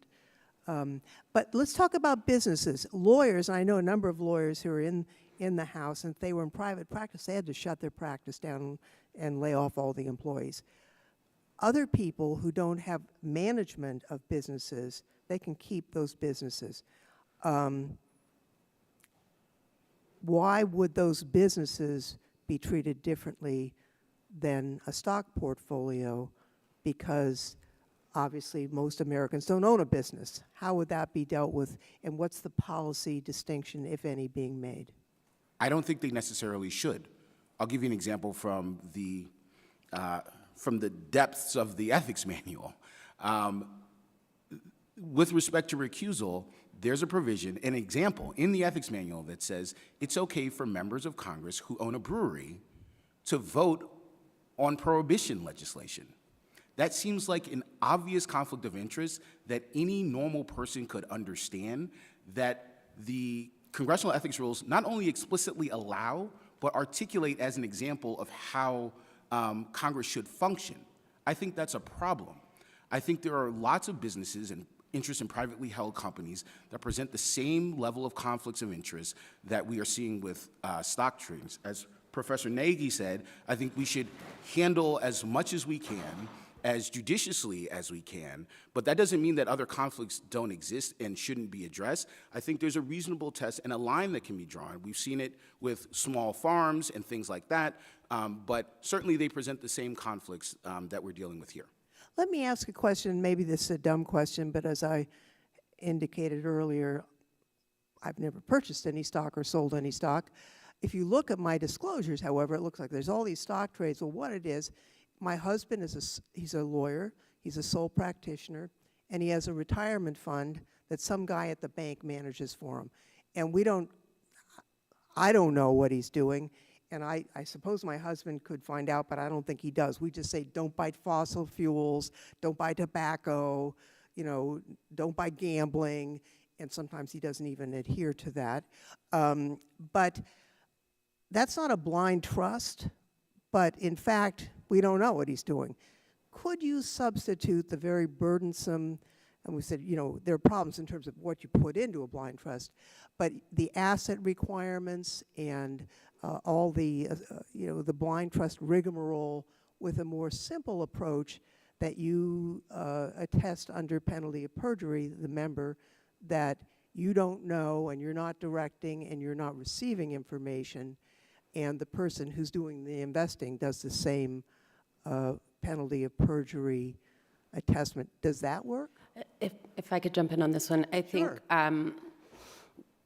What the scenario you described, kind of where the holdings are in a retirement account, is not necessarily what we're talking about here. I think that would likely be in compliance with the current restrictions. I think the benefit of a blind trust is that there's a statutory definition there. The individuals, like you were saying, under penalty of perjury, but in there, it's the individuals administering the trusts also have a professional responsibility and will receive professional penalties. But to the point that you're making, that you don't own individual stocks, and Ranking Member Davis, that you made also kind of along those lines, that puts you in line with most of the American public. And again, I think the restrictions and how they would apply to members of Congress would not shut members of Congress out of the financial markets, as was suggested earlier. It would simply limit their ability to engage in those markets with financial instruments that don't pose those same conflicts as individual stock ownership do, and then would allow, and I think also to your point earlier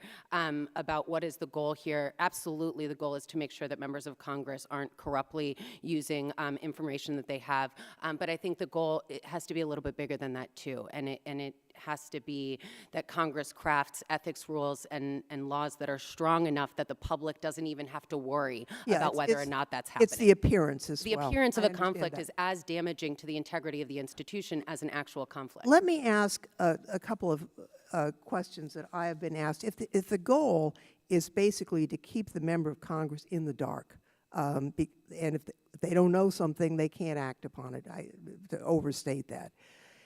It occurs to me that to some extent, the Stock Act reporting undercuts that whole goal.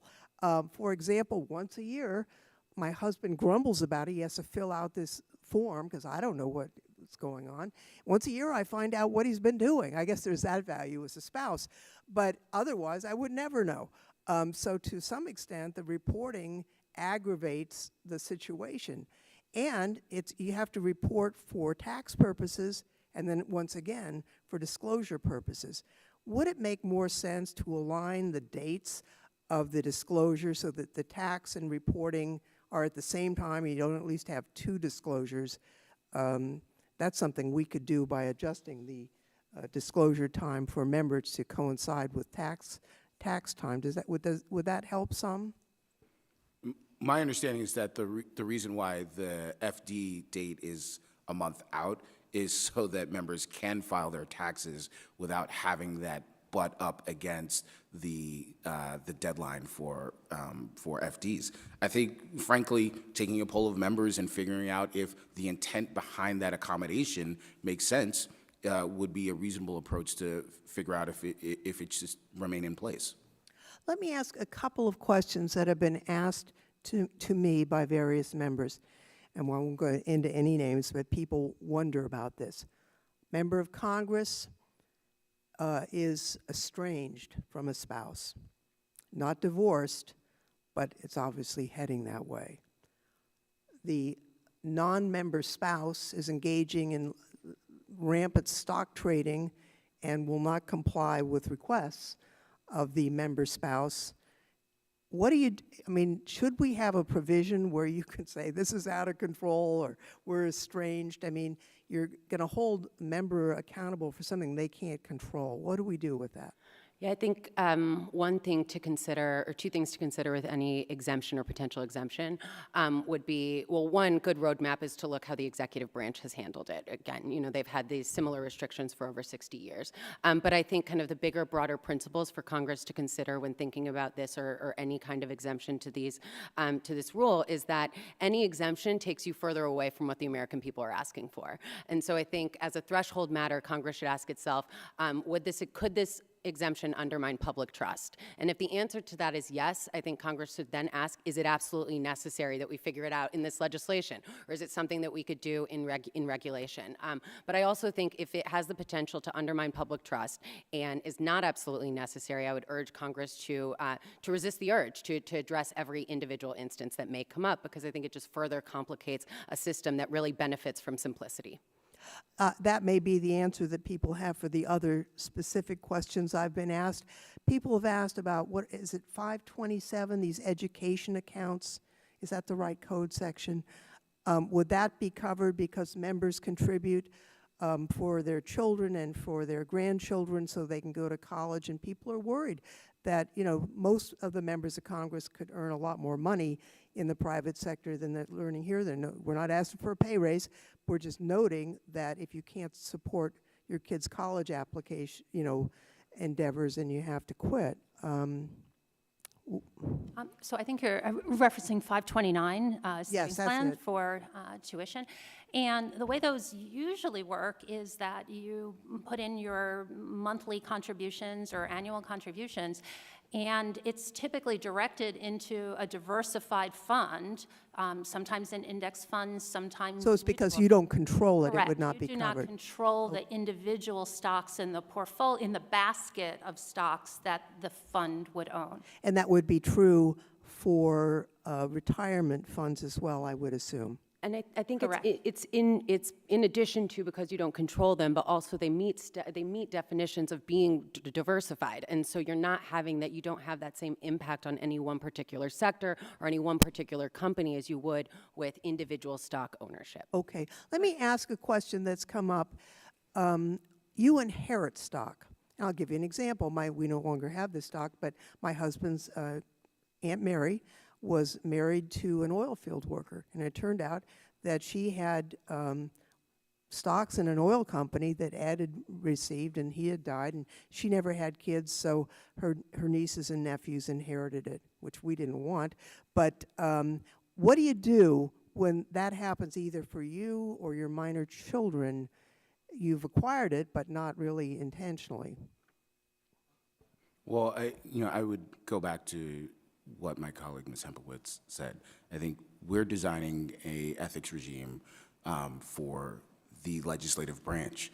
We should start from the principle that public service is a public trust and establish as stringent and clear a rule as possible. There are always going to be unique family situations, as unique as the 535 members of the House and the Senate, but we can't develop an ethics regime like that. Certainly the ethics committees, if they are given authority to enforce these rules, can come up with some reasonable regulations that account for very specific and likely to occur exceptions, but I think we need to start from a general rule that So we would leave that to, we're going to have to check with the Ethics Committee on their capacity to do that.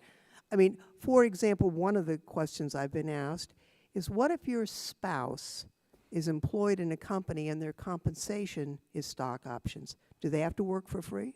I think most of the proposals under consideration right now would allow for the spouses to be compensated in the way that their employers decide. I know you didn't ask this, but I will also just say explicitly, I think members of Congress should get a raise. It's important for government ethics. It's important. Well, I appreciate that, but rest of that's not going to happen. So Fair we'll enough. just make that very clear. There are many, many other questions, but I've taken more time than really is fair. I've thought about this a lot, and I appreciate the testimony because you all have a high level of expertise in this area, and I see the gentlelady from New Mexico has arrived, so we will turn to her for her questions. Thank you, Chair Lofgren. And this line of questioning really highlights the fact that it's not easy, right? It is an area where we're trying to deal with multiple members of Congress who each have their own unique histories of why and how they came here.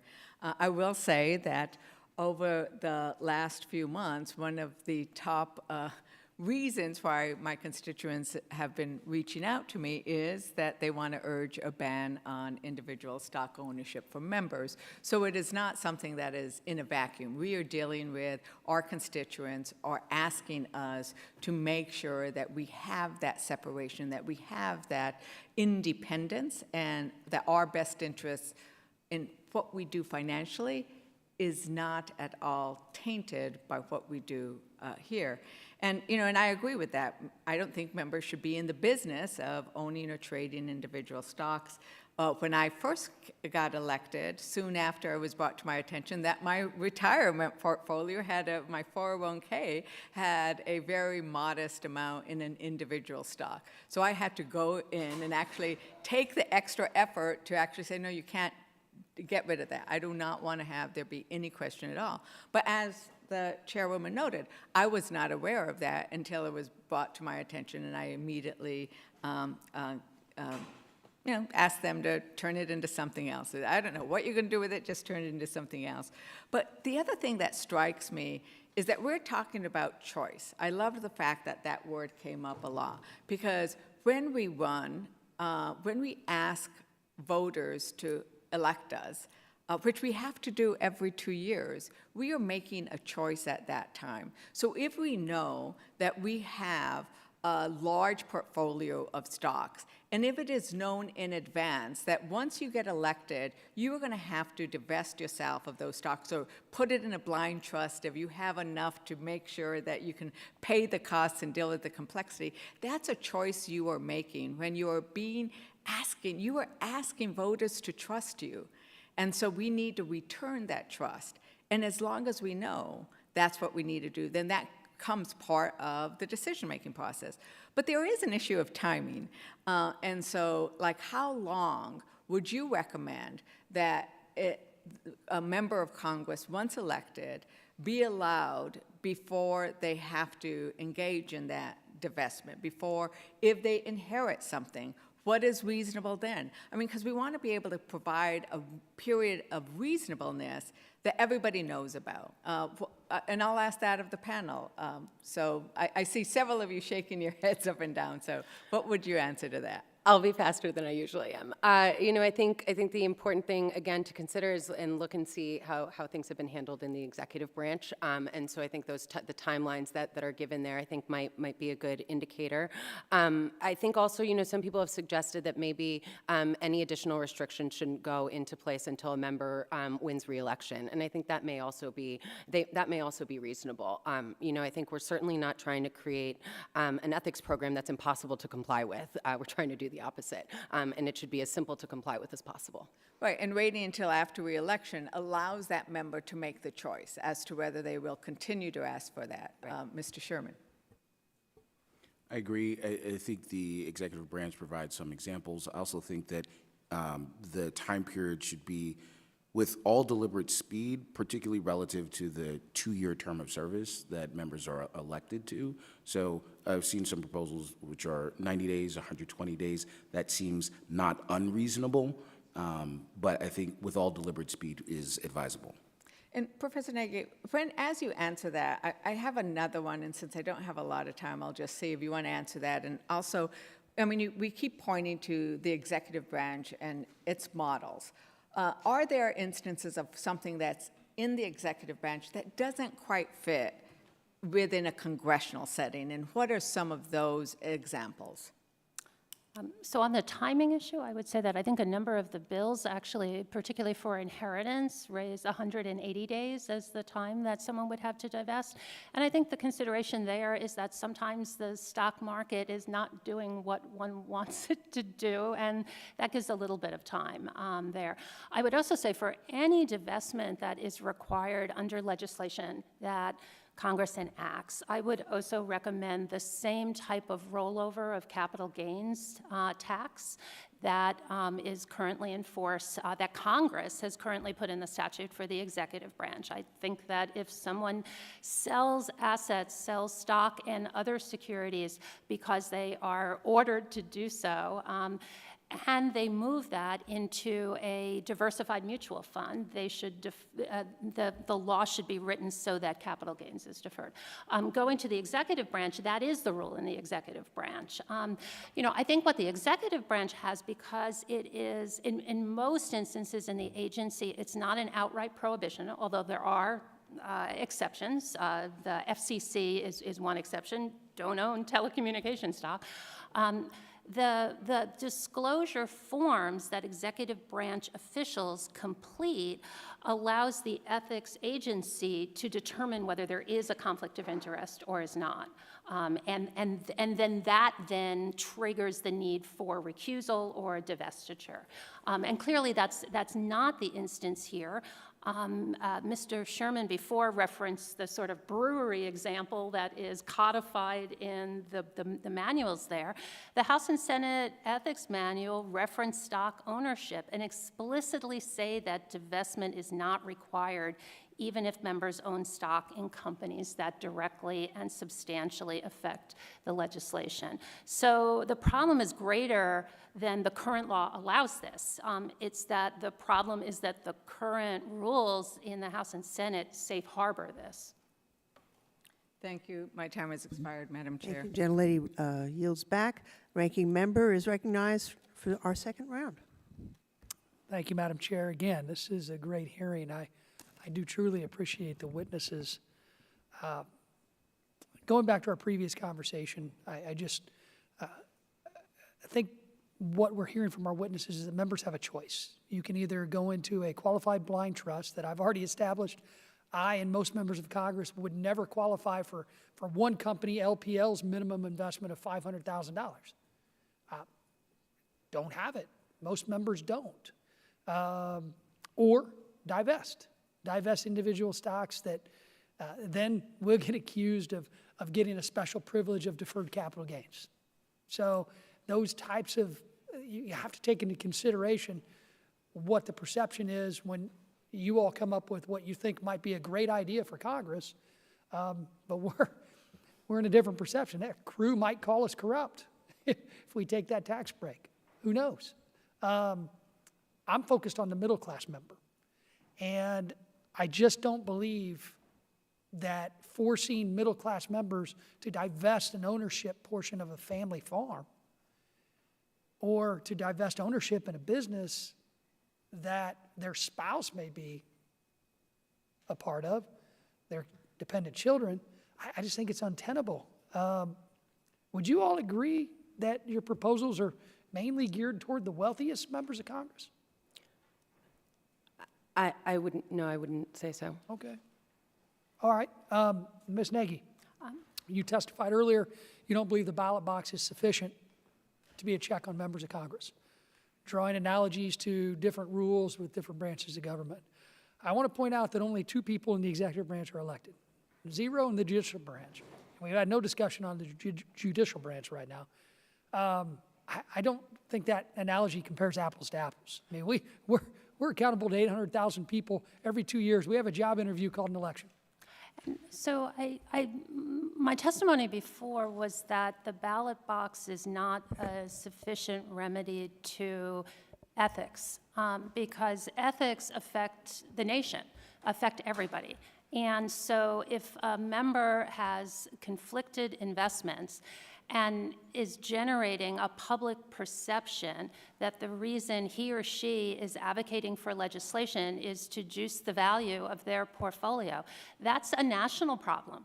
And the fact that a That's small a corruption district— problem. That's, again, those corrupt members. But most That's not corrupt. It's allowed. If I may just respond, it's not corruption.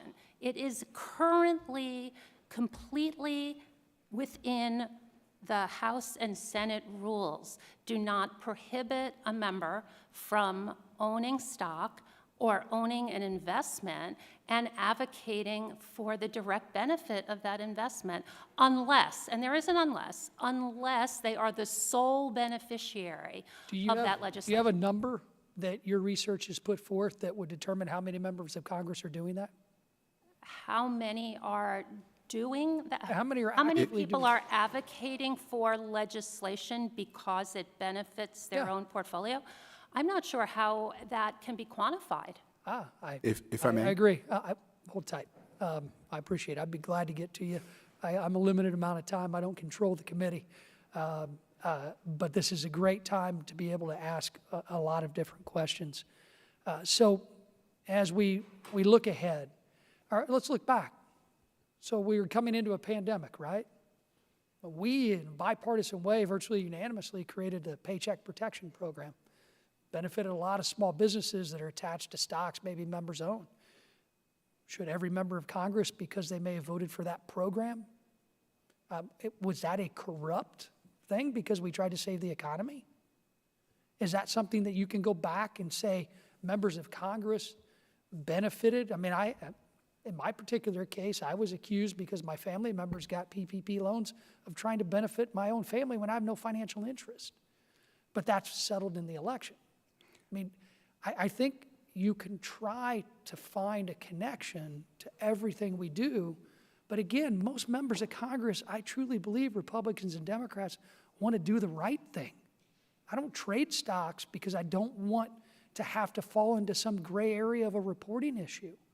But I think there's an issue that we don't start with what we have. We follow transparency rules. We file ethics disclosures that most people in the American public don't. So with that in mind, one last question, and I know, Mr. Sherman, you have probably more experience with this than most. Knowing the ethics disclosures that all of us file, and they're easily available, did any of you go research mine while we were breaking? Darn it, I was hoping you would. You could get it easily. And then we have the Stock Act transaction paperwork that I've never used, but others have. So I don't know anything about that, but I file my own ethics disclosure because I want to go talk to the ethics committee staff to make sure I'm doing everything right. But is there anything in our current disclosure requirements that is lacking, that you would say needs to be more transparent? And if so, what is it? Yeah, so I appreciate the question. One, I would note that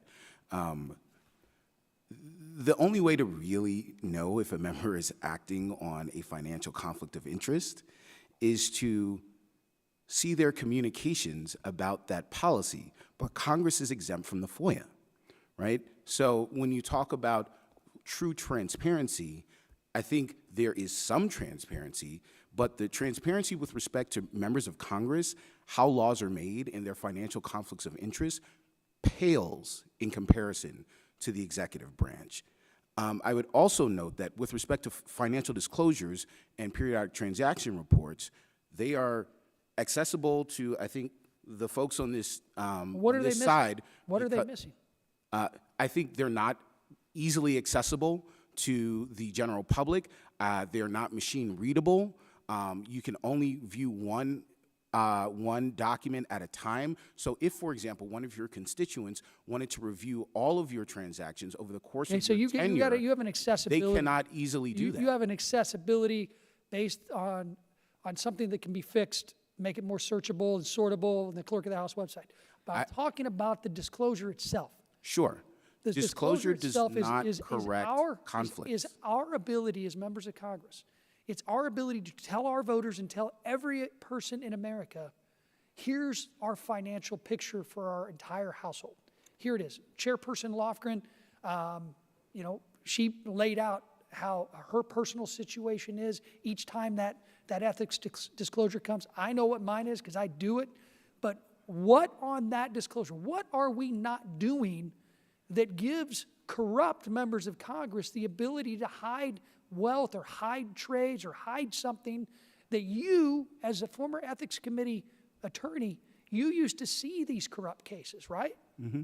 What is it that you would recommend we do to fix the current transparent process? Because I think that's a key point that in a lot of recommendations, we start from where we are today rather than where we were before this transparency existed.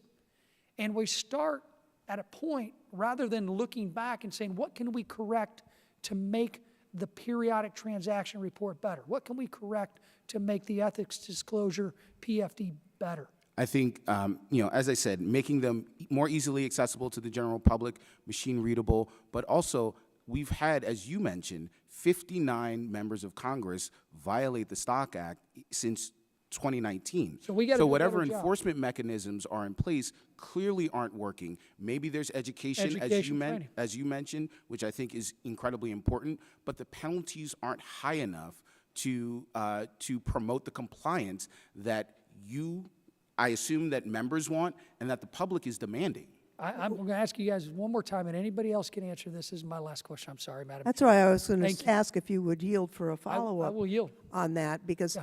we have had a lack of compliance. And one of the things I'm thinking about, could be somebody trying to hide something, or more likely, somebody just messed up. And that the penalties, it's the same amount of penalty, whether it's a $100 trade or a $1 billion trade, and maybe we ought to stagger or phase the penalties based on the dollar amount. And that's something that, as we develop what would be a final piece of legislation to address these issues, I'd love to work with you on that, Madam Chair. But where we are right now, I mean, Congress today versus 25 years ago is much more transparent. I actually led a group when we were in the majority that made every MRA expense searchable and sortable. I mean, even the most liberal, good government groups said nice things about me. I know it was tough, but they did. I know. But there's got to be within the existing system. I mean, is there anything that we can do within the existing disclosure system that can be more transparent about what members of Congress, what we do? Because, we want to follow the rules. And just immediately changing the rules, telling people you got to divest in your family farm, you've got to divest in your family business, you've got to divest in a stock that you may have inherited. I will tell the chairperson, I will gladly take ownership of any fossil fuel stock she inherits. I will hold that for you. My husband sold it. I will take care of it for you. But in the end, we want to do the right thing. We all try to do that right thing. What is it that we have in place today that can be better and could show what is happening in our financial picture that may not be shown today? Ranking Member Davis, to your question, the transparency requirements currently on Congress have been enormously helpful in highlighting to the public that members of Congress own and trade individual stocks. And that's the issue that the public keeps rising up about and wants their voice heard on. It's not that they care about missed filing deadlines or that they are concerned that members aren't aware of the current rules. It's that every step of the way when the public becomes aware of what those current rules are, they're outraged that members of of Congress are allowed to engage in this behavior. And so I think just focusing on additional disclosure requirements or the existing non-prohibitions in the Stock Act would be a tragically missed opportunity to engage with the American people on something they care a lot about and have told Congress they would like to see you act on. I would argue that both Republicans and Democrats here, we engage with the American people on a regular basis. And Ms. Nagy, did you have a response to that? I did. I would just echo my colleague's statement. Assuming timely reporting, the problem is not what is hidden. The problem is what is in the sunshine. And the sunshine is causing individual constituents to question not only their members' decision-making, but the entire Congress, or at least the large group that doesn't already have their assets diversified into widely held funds. Constituents are questioning, and members of the public are questioning, what was the motivation that prompted the push for this legislation? And that's in the sunshine. It's not hidden. It's in the sunshine, and that's troubling. Ms. Schult, did you have any comment on it?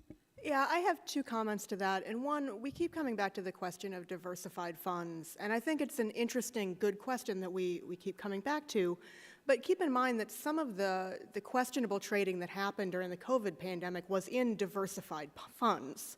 So the problems that we're discussing and the conflicts that exist are not non-existent in diversified funds as well. It doesn't magically take care of the question of a conflict.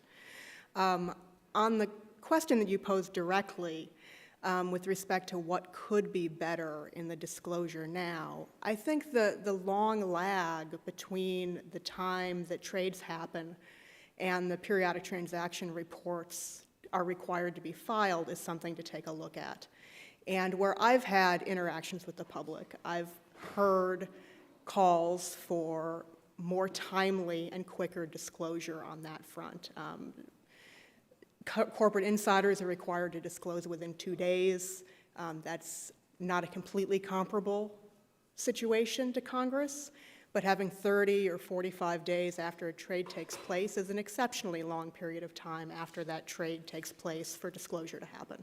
Yeah, I will end by this, and again, thank you for giving me so much extra time. I do believe this discussion is extremely important. I look forward to working with each of you individually as we move forward. But I will tell you, and I certainly hope this hearing allows my constituents more of an opportunity to think about this process. And I can tell you, I travel a lot when I'm home. I haven't had a lot of constituents bring this up. I hope they do, because I want to explain to them the processes we have in place and get their opinions and their ideas. And I certainly hope those of you who have already put proposals together for divestment and qualified blind trusts that we cannot afford, that most members cannot afford to participate in. I hope you're willing to listen to how we can make the process better and do it in a way that doesn't just encourage the ultra-wealthy to be the only ones to run for Congress. So with that, yield back. Gentleman yields back. Mr. Aguilar, you're recognized for a second round. Thank you, Madam Chair. And I'm happy to continue down the path in the conversation specific to kind of education and compliance. Mr. Strauss, we've been talking about the PTRs, the periodic transaction reports, and the 30 days of covered financial transactions. What remedial measures does the Ethics Committee have in place in the event that a member or a staffer files a PTR incorrectly? So thank you for the question, and my colleague, Mr. Sherman, may know more specifics of the details of some of this stuff, but in general, when a filing happens, whether it's a PTR or a financial disclosure report, and there's an error on the form, which I'm led to believe is not uncommon, right? They're complicated forms to fill out. The committee reviews the forms, notifies the filer, and the filer has time to correct that filing. Most errors that occur on financial disclosure forms are de minimis errors, things that are put on the wrong line, just mistakes that happen. And once that filing is identified as being wrong, an amendment can be filed. The Ethics Committee is very clear that filing an amendment in and of itself does not have anything to do with potential wrongdoing, that most of the time And a member or a staff member can file an amendment on their own too, if they realize that they've made an error without prompting. It's only after the potential that an error can be fixed. If someone chooses not to comply, that's when the committee might get involved in working with that person, either directly or indirectly, to figure out what's going on and whether a potential recourse might be necessary or not. Mr. Sherman? I think every staffer on the Ethics Committee remembers getting that one call from a member about a question about the form that they submitted. Mr. Strauss is exactly right. Members file their FDs and PTRs, and there's a process to work with them to make sure that the information is accurate, and if there are questions, they are asked. There's an opportunity to amend. And I think even on the investigative side, particularly with financial disclosures, I think there's a presumption that we need to make sure that this form was filled out accurately and correctly, and there's sort of a lean towards,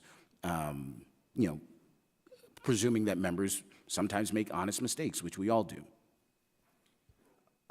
With respect to, Mr. Strauss, with respect to the remediation process, how does that differ within the executive branch?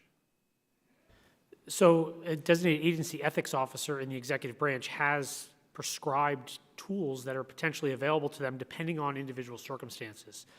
So when a filer puts a financial disclosure form into their DAO, their designated agency ethics officer, and it's reviewed, the ethics officer is going to work with that individual on a case-by-case basis to choose the best remedy available, which could be divestiture. It could be recusal, as we've talked about. It could be the creation of a blind trust, but it also could be a voluntary transfer, right, to another job within an agency, depending upon what the circumstances is. And so those agency DAOs have a lot of flexibility to work with that individual to come up with a solution that works for a particular case, depending on their financial situation based on what's in the disclosure. I appreciate it. Mr. Strauss, CRS is known for their education, for helping us at every step of the way.